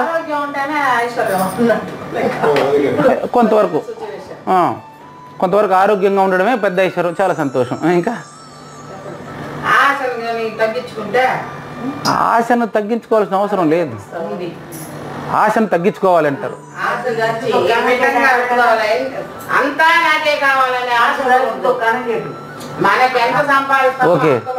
ఓకే. ఈ ఐశ్వర్యం గురించి నేను నిర్వచనం ఆల్రెడీ చెప్పుంటాను 2-3 సార్లు ఇక్కడ ఇప్పుడు కూర్చున్నాక చెప్పున్నాను. ఇంకా ఏం లేదండి, దీనికి ముందుగా ఇంగ్లీష్లో తెలుగులో చాలా 2 క్లియర్గా చెప్తాను. ఐశ్వర్యం అంటే అర్థం ఏంటంటే ఫీలింగ్ అంటే భావన, a feeling of having more than required physical facilities. ఇంతకుముందు చాలాసార్లు చెప్పాను, ప్రతిరోజు క్లాస్లో చెప్తూ ఉంటాను. నా ఐశ్వర్యం అంటే అర్థం చూడండి, నాకున్న సౌకర్యాలు, నా అవసరాలకు మించి మూడింతలు ఉన్న విషయం లేదంటే ఒప్పుకునేది లేదు. నాకున్న సౌకర్యాలు నా అవసరానికంటే మూడింతలు ఉన్నాయని నేను గుర్తించడాన్ని ఐశ్వర్యం అంటారు. ఉండాలి కదా తల్లి, ఉందమ్మా, ఉంది, చెప్తాను, లెక్క చెప్తాను. ఏమంటాడంటే ఎవరైనా గమనించండి, తనకున్న సౌకర్యాలు తన అవసరానికంటే మూడింతలు ఎక్కువగా ఉన్న విషయాన్ని గుర్తించడం లేదు కాబట్టి పేదవాడు. గుర్తిస్తే ఐశ్వర్యవంతుడే. బిల్ గేట్స్ కంటే ఈ విషయంలో నేనే ఐశ్వర్యవంతుడమ్మా. ఎట్లా తెలుసా? బిల్ గేట్స్కి నిజంగా ఐశ్వర్యవంతుడు అయితే పిల్లానికి విడాకులు ఇస్తాడమ్మన్నా. ఆయన వాళ్ళ ఆవిడకి విడాకులు ఇచ్చేసాడు. కారణం ఏంటి? అతనికి నిత్య సంతోషంగా ఎట్లా ఉండాలని తెలియదు. డబ్బు అది సంపాదించేస్తారు, ఎవరైనా సంపాదించేస్తారు డబ్బు. అది అది అసలు సంబంధమే లేదు. అది డబ్బు సంపాదించిన వాళ్ళు మాత్రమే సంతోషంగా ఉన్నారేమే. కాబట్టి ఐశ్వర్యానికి నిర్వచనం చెప్తాను, తర్వాతనే మీకు ఆనందం దగ్గరికి వస్తాను. ఐశ్వర్య నిర్వచనం ఏంటంటే, ముందుగా నేను మీకు నన్నే మీరు అడిగారు, నేను చెప్పేసి అనుకున్నాను. 2000 సంవత్సరం నుంచి నేను ఒక సంవత్సరం పూర్తయిన తర్వాత ₹1,00,000 మిగిలిపెట్టినాను లేదా నేను చూసుకోవాలి. నన్ను పిసినారనుకోండి, మీరు ఏమని అనుకోండి, నాకు అభ్యంతరం లేదు. నేను నా కుటుంబాన్ని నేను నిర్వహించాలంటే దీంతో ఒక కర్మ, ఒక ఉపాధి చేసి, ఒక ఉద్యోగమో ఒక కూలి పని ఏదో చేసి నా కుటుంబాన్ని నా సంపాదనతో నేను పోషించడానికి నేను సంపాదించే సంపాదన ఎట్టుండాలంటే నా అవసరాల కంటే మూడింతలు ఎక్కువగా చూసుకోవాలి. మీరంతా అట్ట చూసుకోండి, లేదని చెప్పట్లేదు. కానీ ఎందుకు ఇది సమాజం ఇంప్లిమెంట్ కాలేదంటే సరైన అవగాహన లేదు. ఎంత కావాలనో తెలియదు. ఏం చేస్తున్నాడంటే, ఇప్పుడు మీరు గమనించండి, తల్లిదండ్రులు ఎవరైనా సరే బిడ్డలకి ఏం చెప్తున్నాడు, ఒరే పెద్ద ఉద్యోగం సంపాదించాలి. ఎంత పెద్ద ఉద్యోగం తెలియదు మనకు. ఎంత పెద్ద, ఇప్పుడు మా యొక్క సావిత్రమ్మ గారు చెప్పింది అదే. ఏమని? ఆశను అదే ఆమె ఇది అటు చెప్పారు, కానీ తగ్గించుకునేది కాదు. ఆశ అనేది ఒక క్రమ పద్ధతిలో పెట్టాలా అనేది అమ్మగారి భావన. నాకుండే ఆశను ఒక క్రమ పద్ధతి పెట్టాలి కదా. కూర్చోండి అమ్మగారి, కూర్చోండి.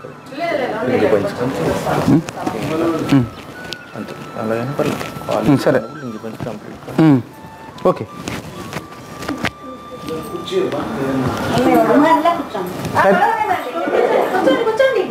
పెద్ద ఉద్యోగం పర్వాలేదు, ఇట్లా కూడా నాకేం కాలు కింద పెట్టుకోండి, బాగుంది, సరిపోయింది, కనిపిస్తుంది కదా. చూడండి, feeling of having more than required physical facilities is ఐశ్వర్యము. Feeling of having more than required physical facilities అంటే ఐశ్వర్యము అనేది ఫీల్లోనే ఉంది తప్ప బయట లేదు. యా, నీ మతే నీ గతి అంటే వాడు ఇప్పుడు వస్తాను బ్రహ్మాండం. అవును, సంతృప్తి ఎప్పుడు వస్తుంది? అంతకంటే ఎక్కువ. ఎగ్జాంపుల్ చూడండి, మీకు ఎదురుగానే ఒక ఇంట్లో ఎక్కువ డబ్బులు ఉన్నాయి, ఎక్కువ కార్లు బంగ్లాలు ఉన్నాయి అనుకోండి. అదే వీధిలో ఆపోజిట్ ఇంట్లో ఒక గుడిసె, కేవలం రోజు కూలికి పోయేటువంటి వ్యవహారం ఉంటుంది. వాళ్ళ ఇంట్లో డబ్బులు తక్కువ ఉంది కాబట్టి వస్తువులు తక్కువ ఉండొచ్చు, ఎలక్ట్రానిక్ గ్యాడ్జెట్స్ తక్కువ ఉండొచ్చు. డబ్బులు ఎక్కువ ఉంది కాబట్టి ఇంట్లో ఎక్కువ వస్తువులు ఉండొచ్చు. కానీ వాళ్ళకంటే వీళ్ళు సంతోషంగా ఉండారనే గ్యారెంటీ ఉందా? కాబట్టి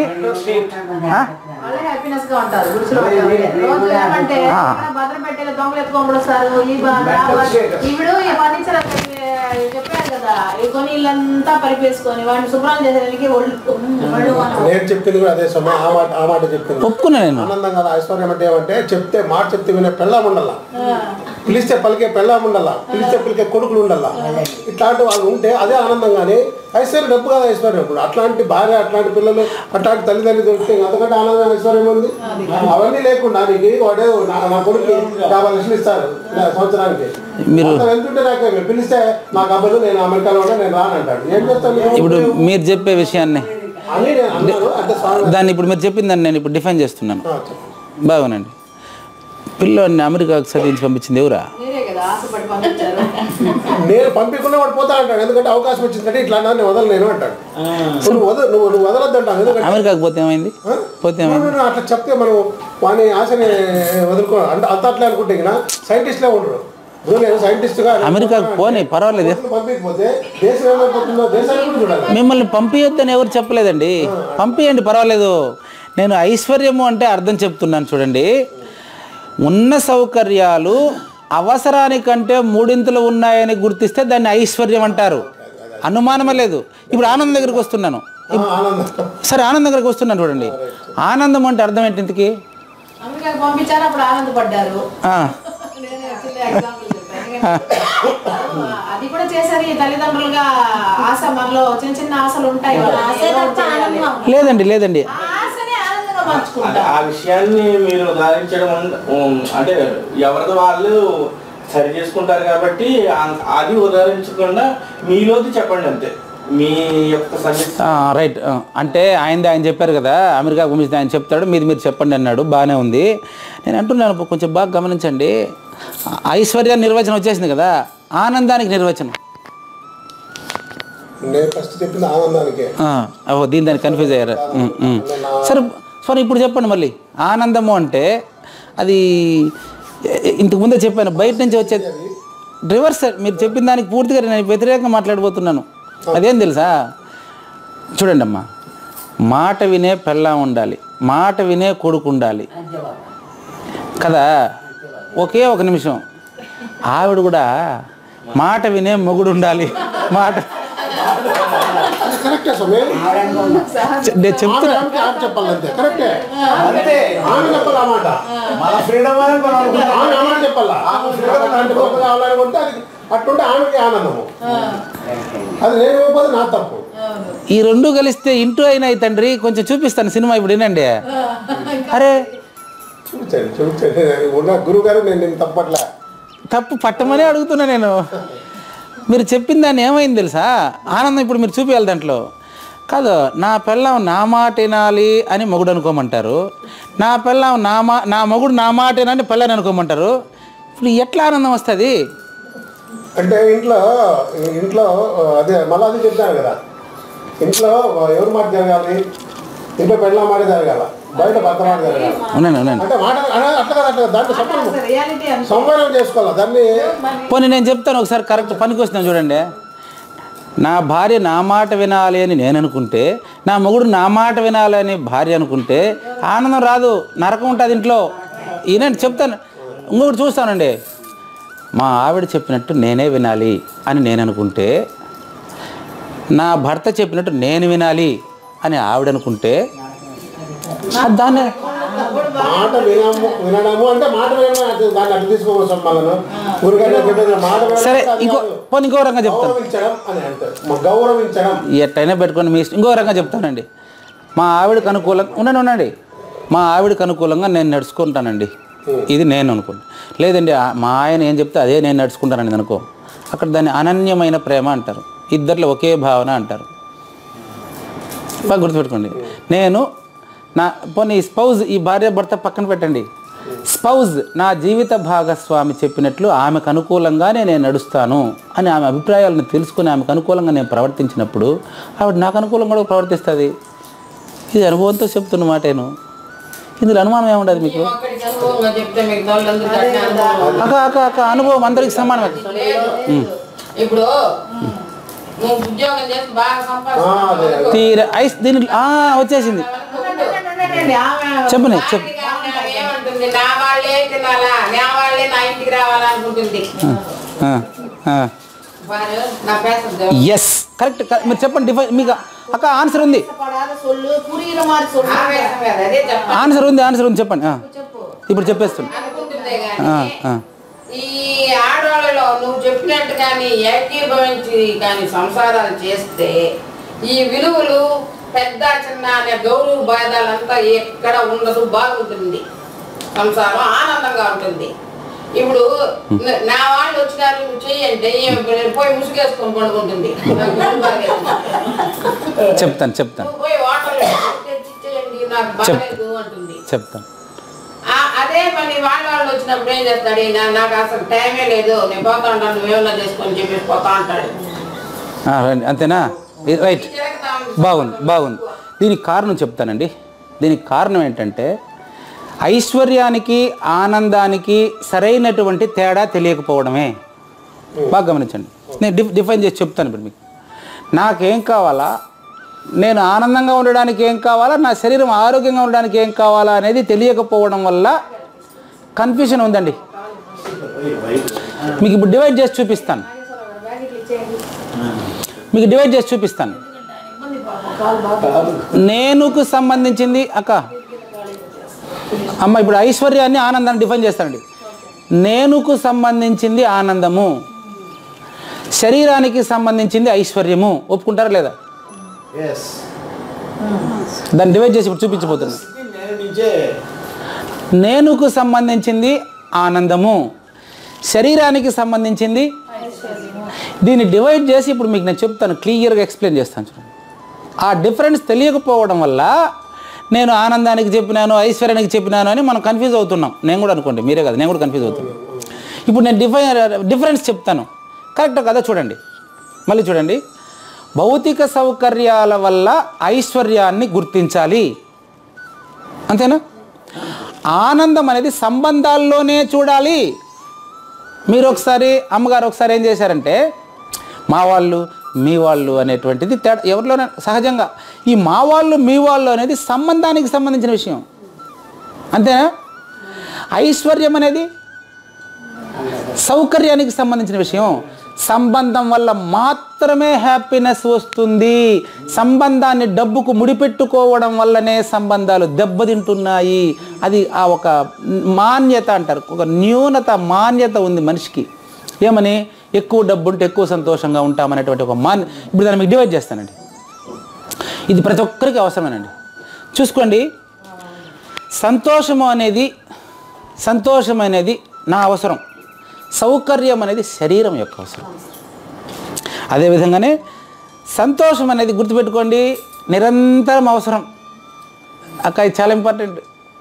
సంతోషం అనేది నిరంతరం అవసరం, సౌకర్యం అనేది అప్పుడప్పుడు మాత్రమే అవసరం. చాలా ఇంపార్టెంట్, చాలా ఇంపార్టెంట్. బాగా గమనించండి. ఈ తేడా తెలియకపోవడం వల్ల నా వాళ్ళు నీ వాళ్ళు అని, నా వాళ్ళకైతే ఎక్కువ నీ వాళ్ళకైతే, ఇవంతా కూడా ఈ డిఫరెన్స్ క్లియర్గా డివైడ్ చేసేద్దాం. అంటే డివైడ్ చేస్తామంటే వేరువేరు కాదు, కానీ అర్థం చేసుకోవాల్సిన విధానంలో వేరువేరుగా చూడండి. సంతోషము నాకు సంబంధించింది, ఇంకా క్లియర్గా చెప్తాను. Mind is part of self.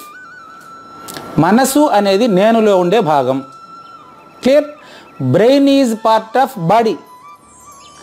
మెదడు అనేది శరీరములో భాగము, మనసు అనేది నేనులో భాగము. సంతోషము ఆనందము అనేటువంటిది నాకు సంబంధించింది, ఐశ్వర్యం అనేది నా శరీరానికి సంబంధించింది. ఏ వస్తువు అయినా కానీ సంబంధం ద్వారా వచ్చే సంతోషం మనకు ఎప్పుడు ఉండాలనా? కొంచెంసేపే ఉండాలనా?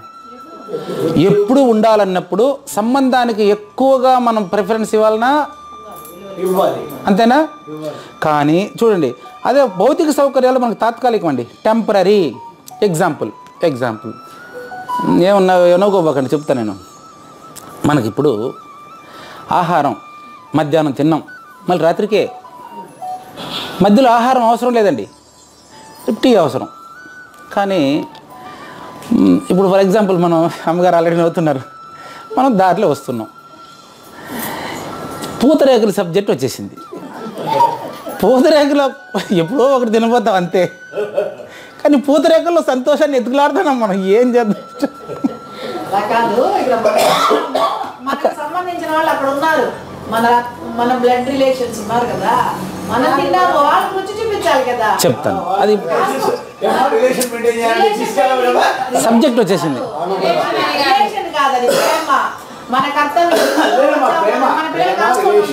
మీకు ఉండండి క్లారిటీ, దాన్ని క్లారిటీ ఇస్తా నేను. క్లియర్గా గుర్తుపెట్టుకోండి. రేపు సాయంత్రము 4 గంటలకు ట్రైన్. రేపు ఉదయం ఎంతమందికి ఎన్నెన్ని పూతరేకులు కావాలనో లిస్ట్ ఇస్తే, డబ్బులు ఇస్తే, ఇక్కడ పక్కన ఒక 5 కిలోమీటర్లు ఉంది, ఆయన బ్యాగ్ తెచ్చిస్తాడు, మనం పట్టుకెళ్ళి వాళ్ళకి ఇస్తాము, అయిపోయింది. కానీ ఎంతసేపు ఎన్ని పూతరేగలు తీసుకోవాలి, ఎంత డబ్బులు జస్ట్ ఎగ్జాంపుల్.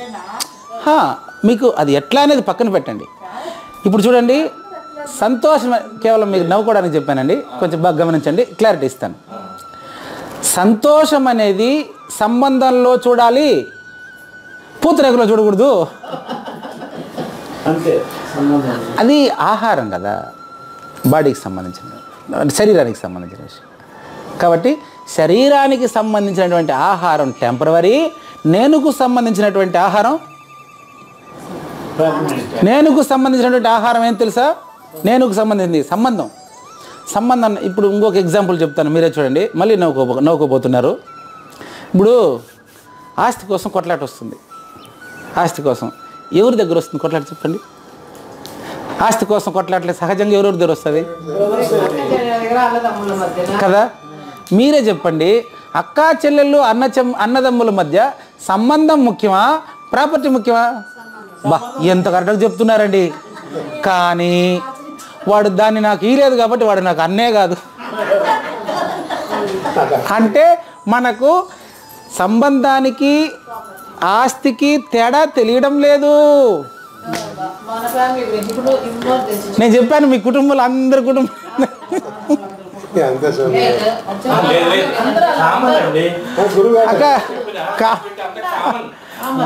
నేను చెప్పేశాను, ప్రతి కుటుంబంలోనే ఉంటుంది. మళ్ళీ నేను మా ఇంట్లో, మీరు మీ ఇంట్లో చెప్పకండి, అన్ని కుటుంబాలకు సరిపోతుంది. ప్రతి కుటుంబం, ఎవ్రీ ఫ్యామిలీ. అందుకనే కదా చెప్పినాను, మీ కుటుంబంలో న్యాయం గురించి ఎత్తినప్పుడే చెప్పాను, మళ్ళీ ఇప్పుడు గుర్తు చేస్తున్నా. సంబంధం అనేది ముఖ్యము, సంపద అనేది అప్పుడప్పుడు అవసరము, సంబంధము నిరంతరం సంబంధం. మనిషి జన్మని మీరు విన్న పదమే చెప్తాను, ఆవిడ నాకు అమ్మే కాదు, నేను కూతురే కాదు. ఎందుకు కాదు అసలు? అది నిజమైన మాట. అది అదే ఫ్రాక్షన్ ఆఫ్ సెకండ్స్, కొంతసేపే కదా. ఏంది అది అట్లా చెప్పుకున్నాం, మాట్లాడుకోవడం, మళ్ళీ అమ్మ ఎక్కడికి పోతుంది, కూతురు ఎక్కడికి పోతారు, అది అక్కడే మీకే స్టార్ట్ అయిపోవచ్చు.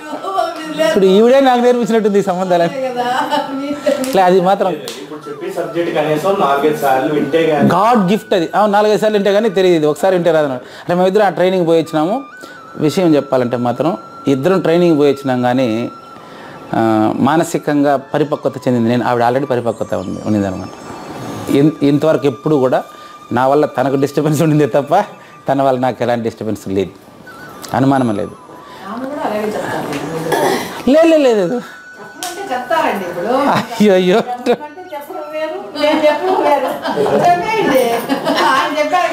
కాబట్టి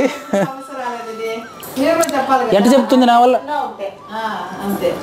అంటే సమస్య వస్తే కూడా ఆమె సర్దుకొని పోతేటువంటి మనస్తత్వం ఆవిడకు ఉండదు. అది ఆవిడ గొప్పతనం మనకు. నెక్స్ట్ చూడండి, ఇన్ క్వాంటిటీ చాలా ముఖ్యమైన పాయింట్ అండి. క్వాంటిటీ అంటే సైజ్ అండి. చెప్పండి ఇప్పుడు ఏమని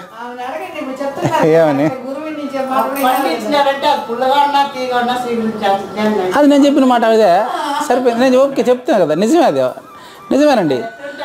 అవును నేను దోష అని మీకు ఫస్టే చెప్పాను కదా, అదే అనమాట. కాబట్టి చూడండి, డస్ నాట్ అప్లై. ఏంది క్వాంటిటీ విషయము ఆనందానికి సంబంధం లేదు ఎంత అనేది, కానీ సౌకర్యాల విషయంలో ఉంది. నేనేం చేశాను మీకంటే, నాకు సంవత్సరానికి ₹1,00,000 మాత్రమే పెంచుకోవాలనుకున్నాను. అది దాని ఇష్టంగా నాకు కావాల్సిన సౌకర్యాలు నా అవసరానికంటే 3 ఇంతలు పెరిగింది, నేను అనుకున్న దానికంటే 3 ఇంతలు పెరిగింది అని నేను ఒక్కటి ఎగ్జాంపుల్ చెప్పాను. ఇక్కడ ఉండే ప్రతి ఒక్కరికి చూపించబోతున్నా కొంచెం తర్వాత. ప్రతి ఒక్కరికి తన అవసరానికంటే 3 ఇంతలు ఆల్రెడీ ఉంది, కానీ వాళ్ళు గుర్తించారా లేదా అనేది వాళ్ళు చెక్ చేసుకోవాలి, అంతే, ఇంకేం లేదు ఇందులో. కాబట్టి ఆనందం అనేది నేనుకు సంబంధించింది, అది క్వాంటిటీతో కొలవలేము, నిరంతరం ఉండాలి. కానీ ఆహారం అనేది, సౌకర్యాలు అనేది పరిమితంగా కావాలి. కానీ పరిమితంగా కావాల్సిన దాని గురించి ఎప్పుడూ ఆలోచిస్తున్నామే తప్ప అపరిమితంగా ఉండాల్సిన సంబంధాల గురించి తక్కువగా ఆలోచిస్తున్నాం. కాబట్టి మనకు జీవితంలో క్రక్స్, ముడులు, డిస్టర్బెన్స్ వస్తున్నాయి అనేది నా భావన. నెక్స్ట్, కోరిక, ఆలోచన, ఆశ కలిగేది నాలో. ఇంతవరకు అమ్మగారు చెప్పారు. ఆశను సరిగ్గా వాడు చూసి సరిగ్గా అంచనా వేసి ఆశను వాడు లిమిట్ చేసుకోవాలి అంటారు. అది నేనులో జరగాల్సినటువంటి విషయం. దేన్ని ఆశిస్తున్నాను ఏమనేది ప్రతి ఒక్కరూ కూడా తనలో తాను చూసుకొని సంబంధాన్ని చక్కగా ఉండేదానికి చూసుకోవడమే అని చెప్పి మనం చెప్తానే ఉండాం. కానీ ప్రాపర్టీ కోసం సంబంధాన్ని కోర్టుకి వేస్తాడు వాడు. మా ఆయనకు నాకు రావాల్సిన ఆస్తి మా ఆయన లాక్కున్నాడని వేస్తారు కోర్టు కూడా. అయ్యా, ఒక తల్లి బిడ్డలు ఒకటి లాక్కోవడం ఏంద్రా నాయన. చూస్తారు అంత స్థలానికి ఇంటి స్థలం నాకు అయింది నీకేమో కొట్టుకొని అంతేనా? కాబట్టి మనం ఎప్పుడు కూడా నేను అనేది చైతన్యం అండి. ఇంకా శరీరం అనేది జడం. కాబట్టి నేను అనే చైతన్యం ఎప్పుడు ఉంటుందండి. చూడు, పూతరేక అంటే పూతరేకలు ఎత్తు గురించి వడ్డించేస్తున్నారు.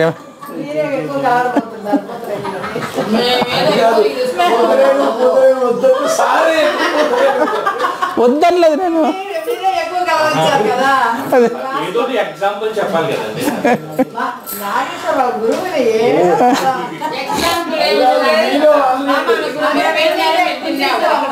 సరే,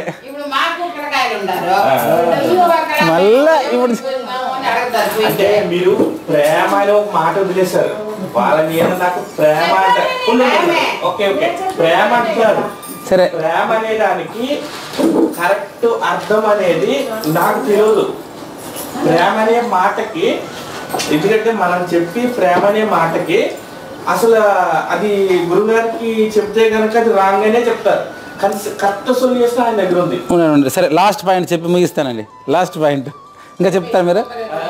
మీరే చెప్పాలి. లాస్ట్ పాయింట్ చూడండి, బాగా గమనించండి.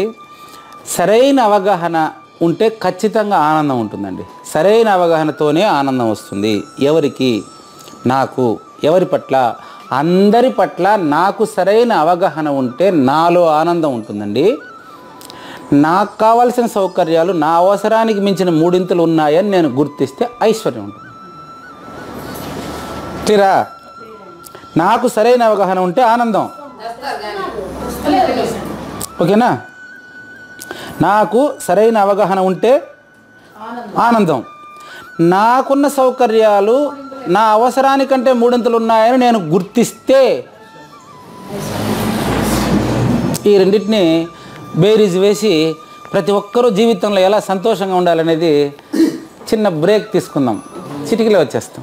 శరీరం సర్వదా అస్తి శరీరం రహితం సదా అయమేవ సద్యో ముక్తి అన్యథా భ్రమకారణం